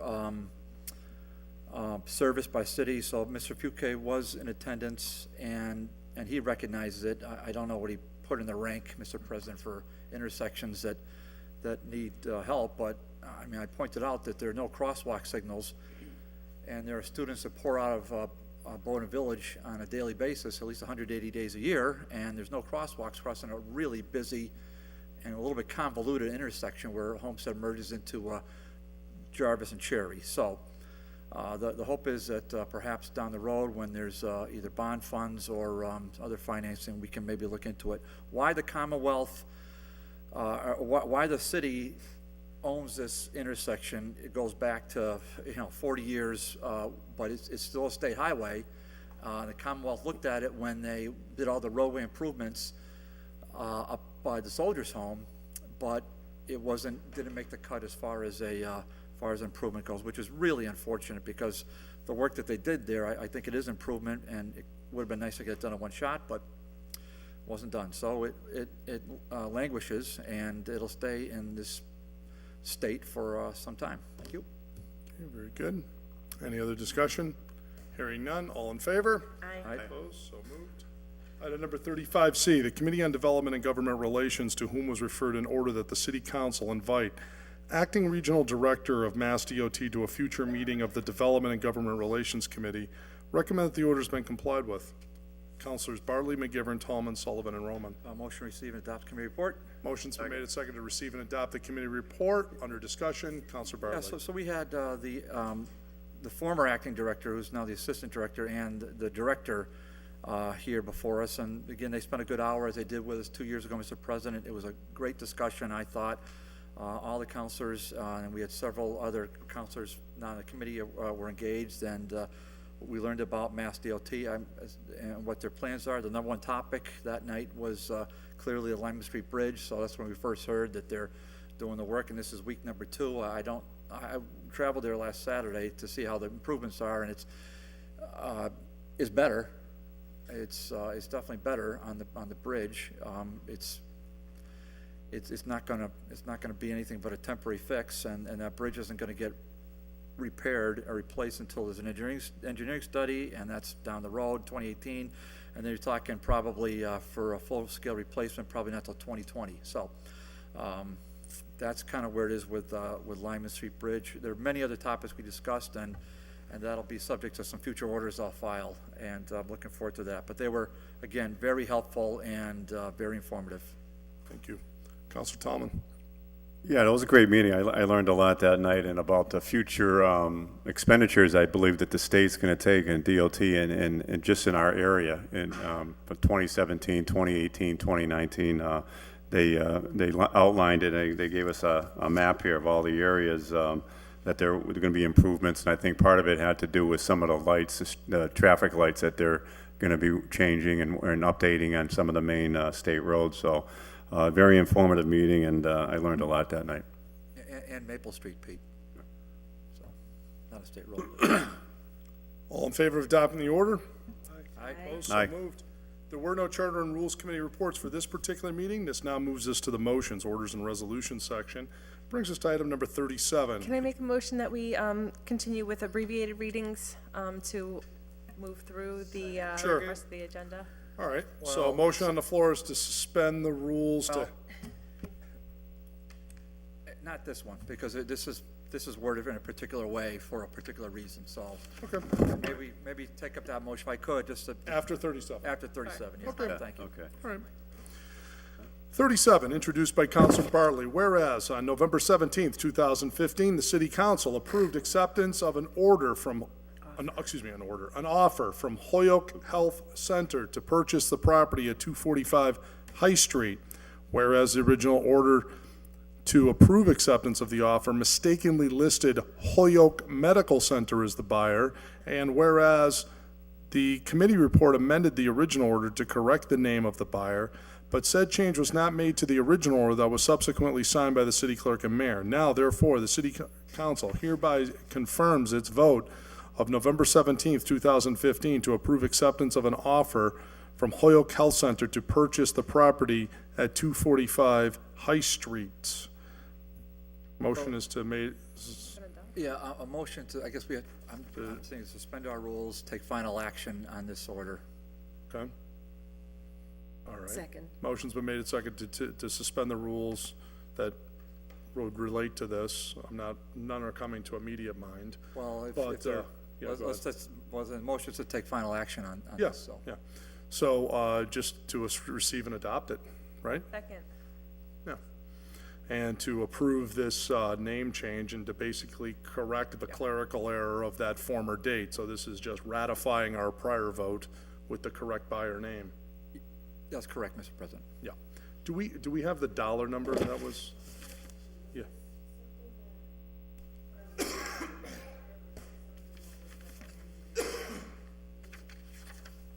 Could you say the mic, Brenda? Yeah, I couldn't- unfortunately, there was some couldn't hear you. coughing going on while you were talking. I just want to know so I can fix it if it's, is this my error? I don't think so.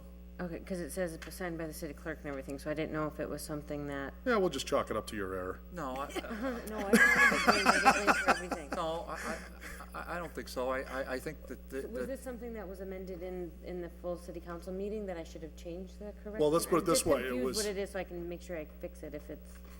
It was never Holyoke Medical Center, so whoever put Holyoke Medical Center, that was wrong. No, it was always Holyoke Health Center, but for whatever reason, either the committee, the council, somebody, whatever, law department, I mean, you could point fingers a bunch of ways. Whoever proposed the order, I don't even recall, right? Diosdato did it. Somebody put Holyoke Medical Center as opposed to it's clearly Holyoke Health Center. Center.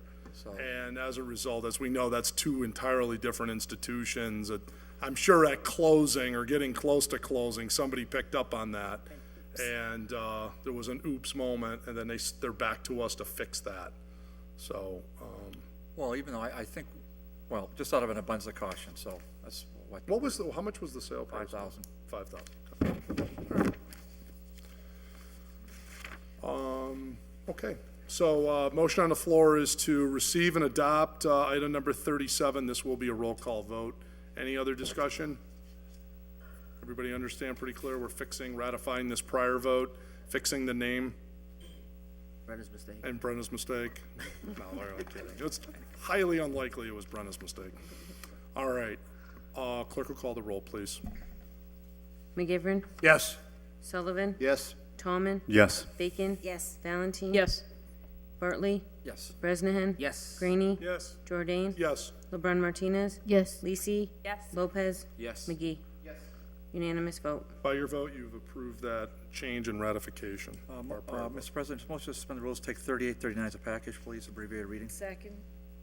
Do we want to go forward with all abbreviated readings here out, or just leave Up it to to the the council, discretion of the just- president? Just this one. So a motion has been made and seconded to suspend the rules to do abbreviated readings for the remainder of the agenda and to take up items 38 and 39 as a package. All in favor of that? Aye. Opposed, so moved.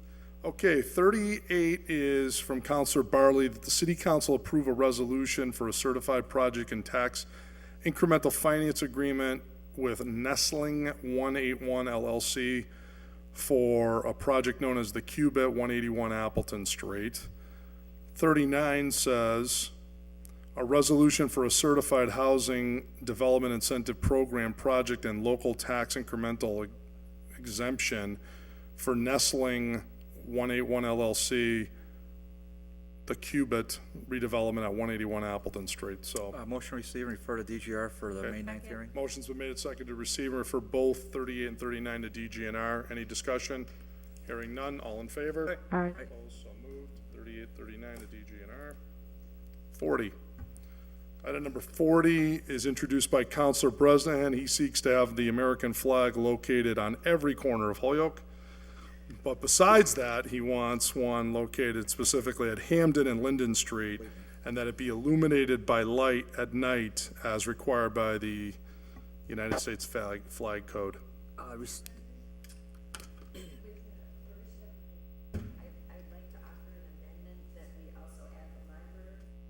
Okay, And the park across from Stop and Shop on Lincoln Street as well. I mean, they're. that's McNulty Park. McNulty. Thank you. Yep. They're everywhere. Of course. So How about Roosevelt Avenue? how about all city flags are supposed to be illuminated? That is a law, actually. There is a code on that. Into the amendment that we do all Yep. city flags. So, this one, but in particular, all city municipally owned flags be illuminated. Is that a friendly amendment? Absolutely. Okay, all in favor of that amendment? Opposed, so moved.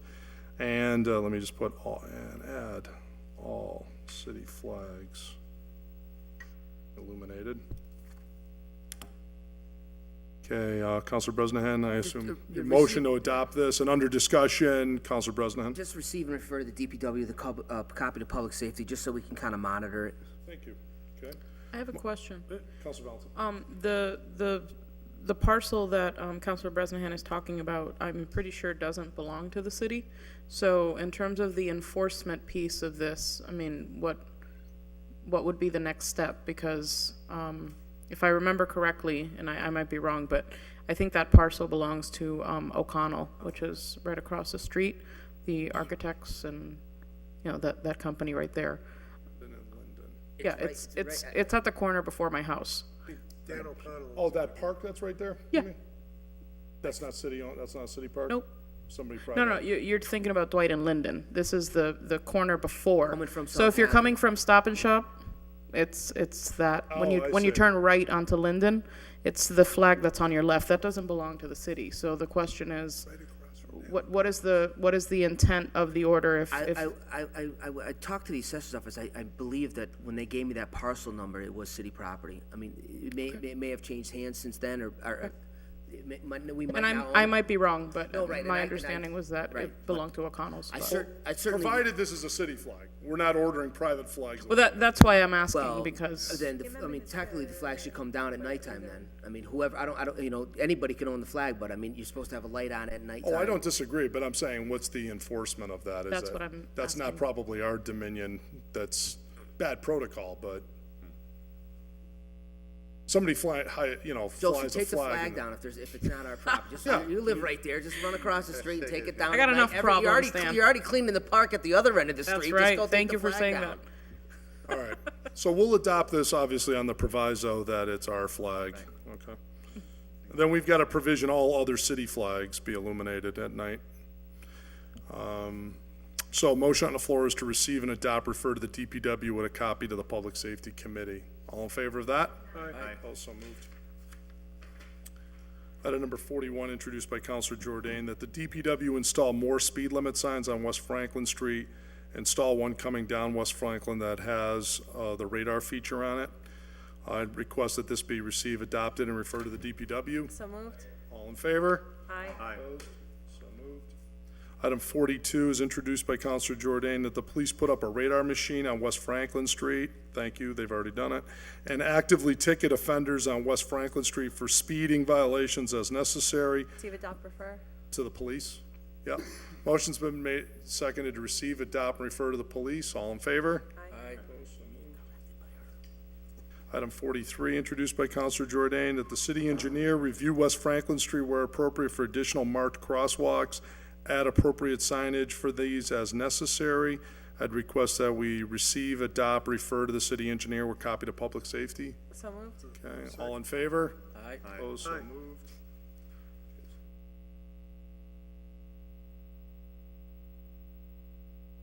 Item 44, introduced by Councilors Jordan and Barley, the city council adopt an ordinance for sewer shut-off authority for the Hoyoke Water Department. Request that this go to ordinance. Second. Okay, motion's been made and seconded to go to ordinance. Any discussion? Hearing, yes, Counselor Bell. For sewer shut-off authority, yes, let's just be clear. Or water shut-off authority. Water shut-off authority for non-payment of sewer. Yeah. Okay, so let's be clear. Thank you. That's a good catch. Water shut-off authority for the Hoyoke Water Department for non-payment of sewer bills. Okay? I'd offer that as an amendment. All in favor of the amendment? Aye. Opposed? So moved. The order now reads, the city council adopt an ordinance for water shut-off authority for the Hoyoke Water Department for non-payment of sewer bills. Okay? Motion on the floor is that this be received and referred over to the ordinance committee. All in favor? Aye. Opposed? So moved. Item number 45, introduced by Councilor Leahy, that the city council give Mr. Fuqua, our DPW superintendent, a proclamation celebrating his 34 years of dedication to the city. Motion's been made and seconded to receive and adopt. All in favor? Aye. Opposed? So moved. We'll invite Bill in for a future meeting. 46, 47, 48 as a package, sent to ordinance. Okay, motion's been made and seconded to take up 46, 47, and 48, refer all of them to ordinance. Very briefly, one is that the city create a retail center zone for large-scale districts. 47 is that the city rezone various parcels as retail center. And 48, that the city of Hoyoke remove section 8.3 shopping center districts and replace it with a retail center zone. Motion on the floor is to take 46, 47, and 48 and refer them all over to ordinance. Any discussion? No. Okay, all in favor? Aye. Opposed? So moved. President, 49 and 50, take up as a package, suspend the necessary rules. Motion's been made, second, suspend the rules to take a 49 and 50 as a package. All in favor of that? Aye. Opposed, so moved. 49 is order DPW Park and Rec inspect all playground areas, fix repair areas that need attention as soon as possible. New wood chips be added to all playground areas. 50, DPW and Park and Rec develop and maintain a maintenance program for parks to ensure children's safety. Receive, adopt, and send to DPW and Park and Rec. Okay, motion's been made and seconded to receive, adopt, and refer to DPW and Park and Rec. All in favor? Aye. Opposed? So moved.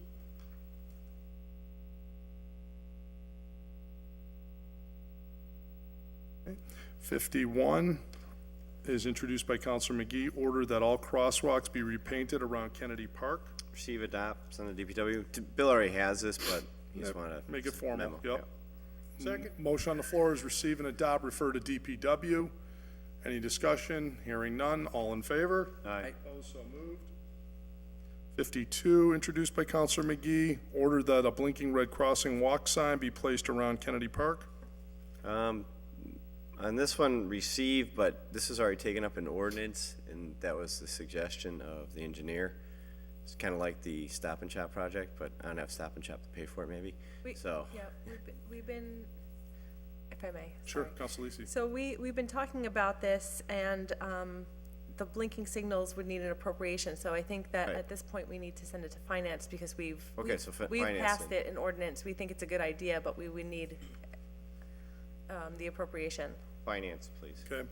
Motion's been made and seconded to receive item 52 and refer it to finance. With a copy to the mayor? With a copy to the mayor. All in favor of that? Aye. Opposed? So moved.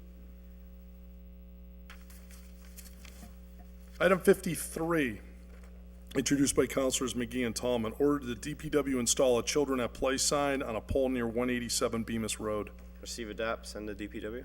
Okay, motion's been made and seconded to receive and adopt, refer to the DPW. All in favor? Aye. Opposed? So moved. Item 54, order that the police traffic unit do traffic checks along Bemis. Receive, adopt, send to police. Motion's been made and seconded to receive, adopt, refer to the police. All in favor? Aye. Opposed? So moved. Item 55. Item 55 is introduced by Counselor McGee. Order that the DPW or engineer come before public safety, discuss possibility of adding sidewalks along Bemis. Public safety. Okay, motion's been made and seconded to receive and refer to the Public Safety Committee. All in favor? Aye. Opposed? So moved. Item number 56, introduced by Counselor McGee. Order that temporary speed bumps and a traffic study be done on Bemis. Receive, adopt, put it in line with all the others. Okay, motion's been made, second, receive, adopt, refer to the DPW. All in favor? Aye. Opposed? So moved. Item number 57, order that the city update the web page immediately Receive, adopt. and with the correct information. Motion on the floor has been made and seconded to receive and adopt. A quick on that, Mr. President? Yes, under discussion, Counselor McGee. There's an issue. We've been receiving emails saying, please send this to Counselor McGee, who else, because they're not listed. If you go in one way to the website, all my information's there. I guess there's another way that you can look us up. It's the old information, Counselor Alexander, in all of prior years. So depending on how you're doing the search, one way the information is correct, the other way it's wrong. I don't know how that happened, but hopefully that helps to clarify the issue. But I'm getting constituents that are saying, you're not there, then I'm getting others that are saying, yeah, he's listed. So just a little different on the webpage. Could be the old websites cached online. There's So when different you ways click to it go in. Yeah. No, I'm having the same problem. Oh, go ahead. Good.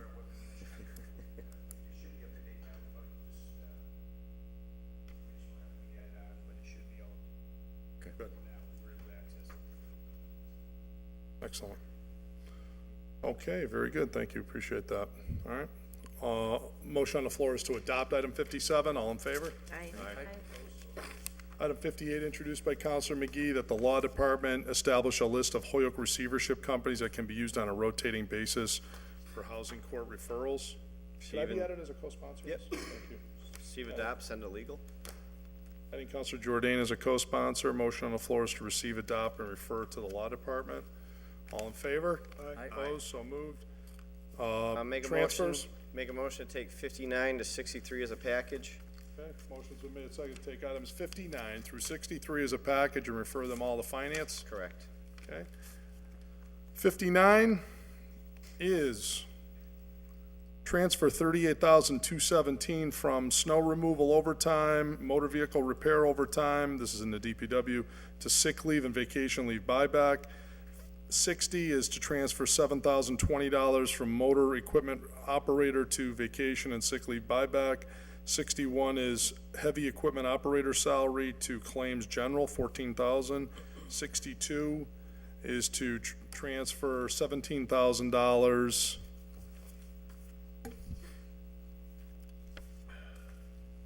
from heavy equipment operator, heavy equipment repair pay and heavy equipment operator pay, 7 and 10,000 respectively, and put it to unemployment. That's kind of interesting. 63 is introduced also by Counselor McGee, $7,700 from overtime to education and training. Motion on the floor is to take all of those items, 59 through 63, refer them all to the Finance Committee for discussion. All in favor of that? Aye. Opposed? So moved. Mr. President, motion to suspend the rules and take items 64, 65, and 66 as a package. Okay, motion on the floor is to suspend 64 through 66, take them up as a package, refer them all to joint committee. Refer them all to the Joint Committee of the City Council and School Committee per Councilor Roman's request. Yep. Motion on the floor is to suspend the rules, take 64 through 66 as a package, referring all of them to the joint committee on City Council and School Committee. They are, one, that they discuss school security improvements. That's 64, 65, discuss MSBA projects, 66, that they discuss dollars available for capital improvements now that school construction bonds are complete. Motion on the floor is to receive all three, refer them to the joint committee. All in favor? Aye. Opposed? So moved.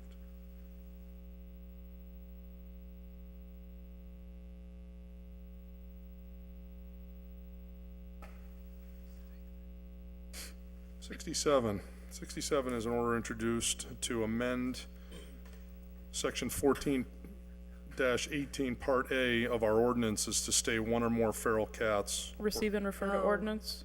No, no. This is Councilor Romans. I'm I'm voting no. I'm going by his request. Motion on the floor is to receive, refer to ordinance, where I'm sure we'll have a thorough chat about cats. Discussion, there is no discussion, all in favor? I just have a really quick So question. moved. Yep.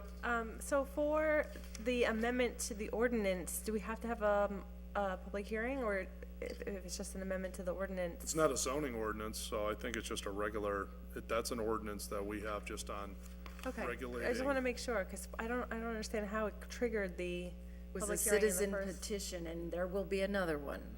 Okay, thanks. That was from that ordinance that we adopted, what, 5 years Spent ago? 100 hours on that. We had a huge hearing upstairs on it. Yeah, I was There was on a the lot- committee. Yeah, you were This there. was the big. You this- saw that whole spectacle. This was the main firsthand. issue. Yeah, how many cats? We'll how be many do you doing that define? again, the whole Yeah, thing. well, we'll see. I don't know about that, but we'll see. Item number 68 is introduced by Councilor Roman, that the city accept Temple Street as a public street. Send to public safety, put a copy to the DPW? Yeah. Okay, motion has been made, seconded, receive, refer to the Public Safety Committee with a copy to the DPW and city engineer. All in favor? Aye. Opposed? So moved. Item 69, that the IT department create a new committee, the Joint Committee on City Council and School Committee, and Lotus Notes for the City Council agenda. Receive and adopt. Motion has been made, second, receive and adopt, refer to the city clerk, IT, and the administrative assistant to administer. All in favor? Aye. Opposed? So moved. Item number 70, introduced by Councilor Sullivan, the city and council enact a rule or set of rules regarding the replacement of a vacated seat in an orderly and consistent manner. Motion, Charter and Rules. Motion received, refer to the Charter and Rules Committee. All in favor? Aye. Aye. Opposed? So moved. Councilor Tallman? If I could, the maker, add my name to that list, please. Okay, adding Councilor Tallman as a co-sponsor. Me too. And adding Councilor Valentin as a co-sponsor. Okay. Thank you. Limiting the number of ballots that we can take, no. All in favor of referring to Charter and Rules, item number 70? Aye. Opposed? So moved. Item 71, introduced by Councilor Sullivan, that the Board of Fire Commissioners meet with the City Council, discuss ongoing problems with traffic signals, public safety? Public safety. Okay, motion on the floor is to receive, refer to public safety. All in favor? Aye. Aye. Opposed? So moved. 72, introduced by Councilor Sullivan, that members of the Planning Board meet with the City Council to discuss current and future projects aimed at restoring and supporting manufacturing and industrial base in Holyoke. DGR.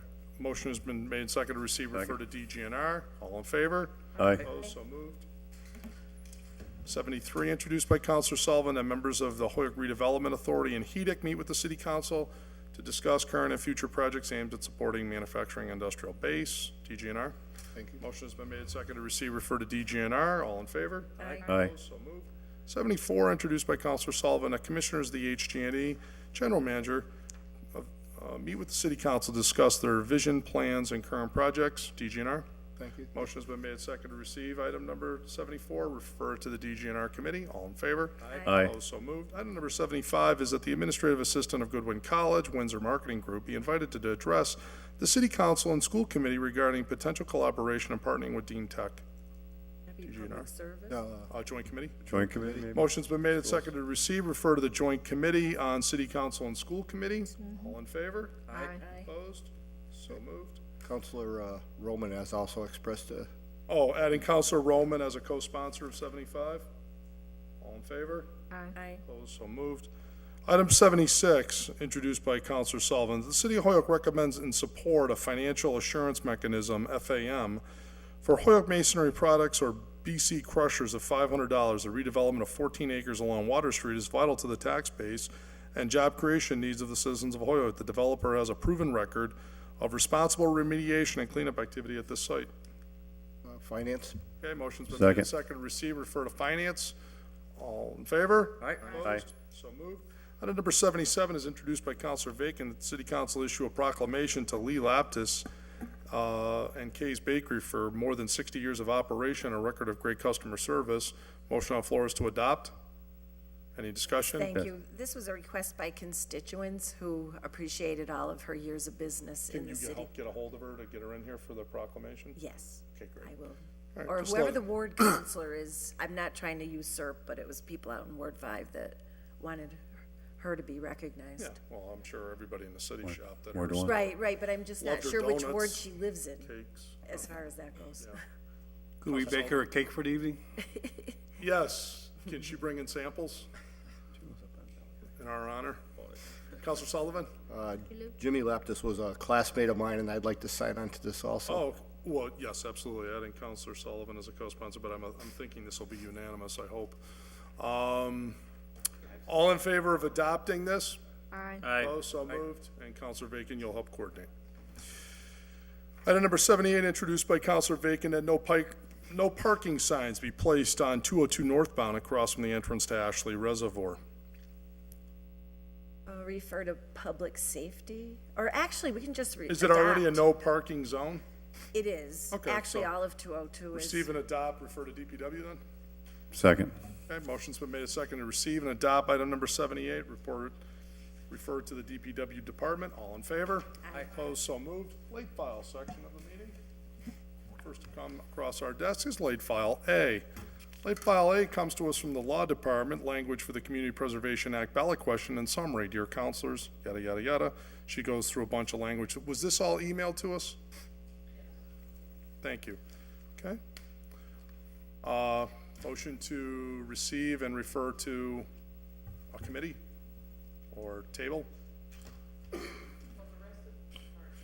The rest of CPA is tabled, so we would have to receive it and then table it? Is that what we would? No, I think Just receive it? We could just receive it. receive it. Receive it, take final action and table it, be either or. If we receive it, can it go on the table? We'd have to just vote to take final action, suspend the rules. It is a late file. We'd have to suspend the rules to take a final action. To table it. Send it to Late on- committee. late Send on it Committee. chair. It needs Send to it go to chair. I'll take committee. it This midnight. is, Okay, motion on the floor is to receive, refer to DGNR. All in favor? Opposed, so moved. Can I ask for a point of order?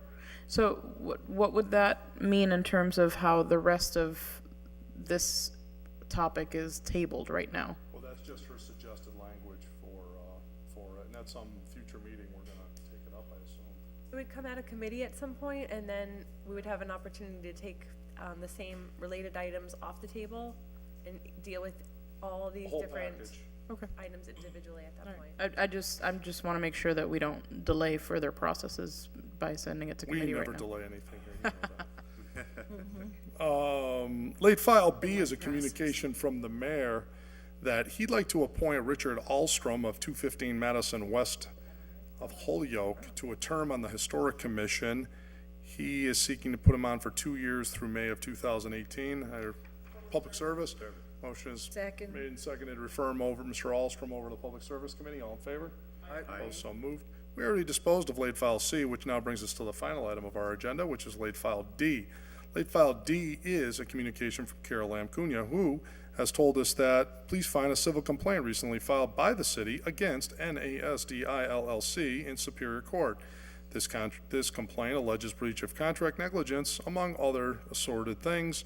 It was served on them on April 26th. I believe this is related to a demolition, right? Okay. So this was the demolition contractor over there for the Essex House thing. So motion on the floor is just to receive. Okay. All in favor of receiving, or do we want to send it to committee? Finance. Finance, okay, motion's to send it to finance, all in favor?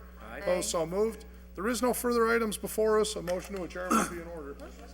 Take a motion, we Motion's been made start and over. seconded to adjourn, all in favor? Opposed, so moved, we stand adjourned.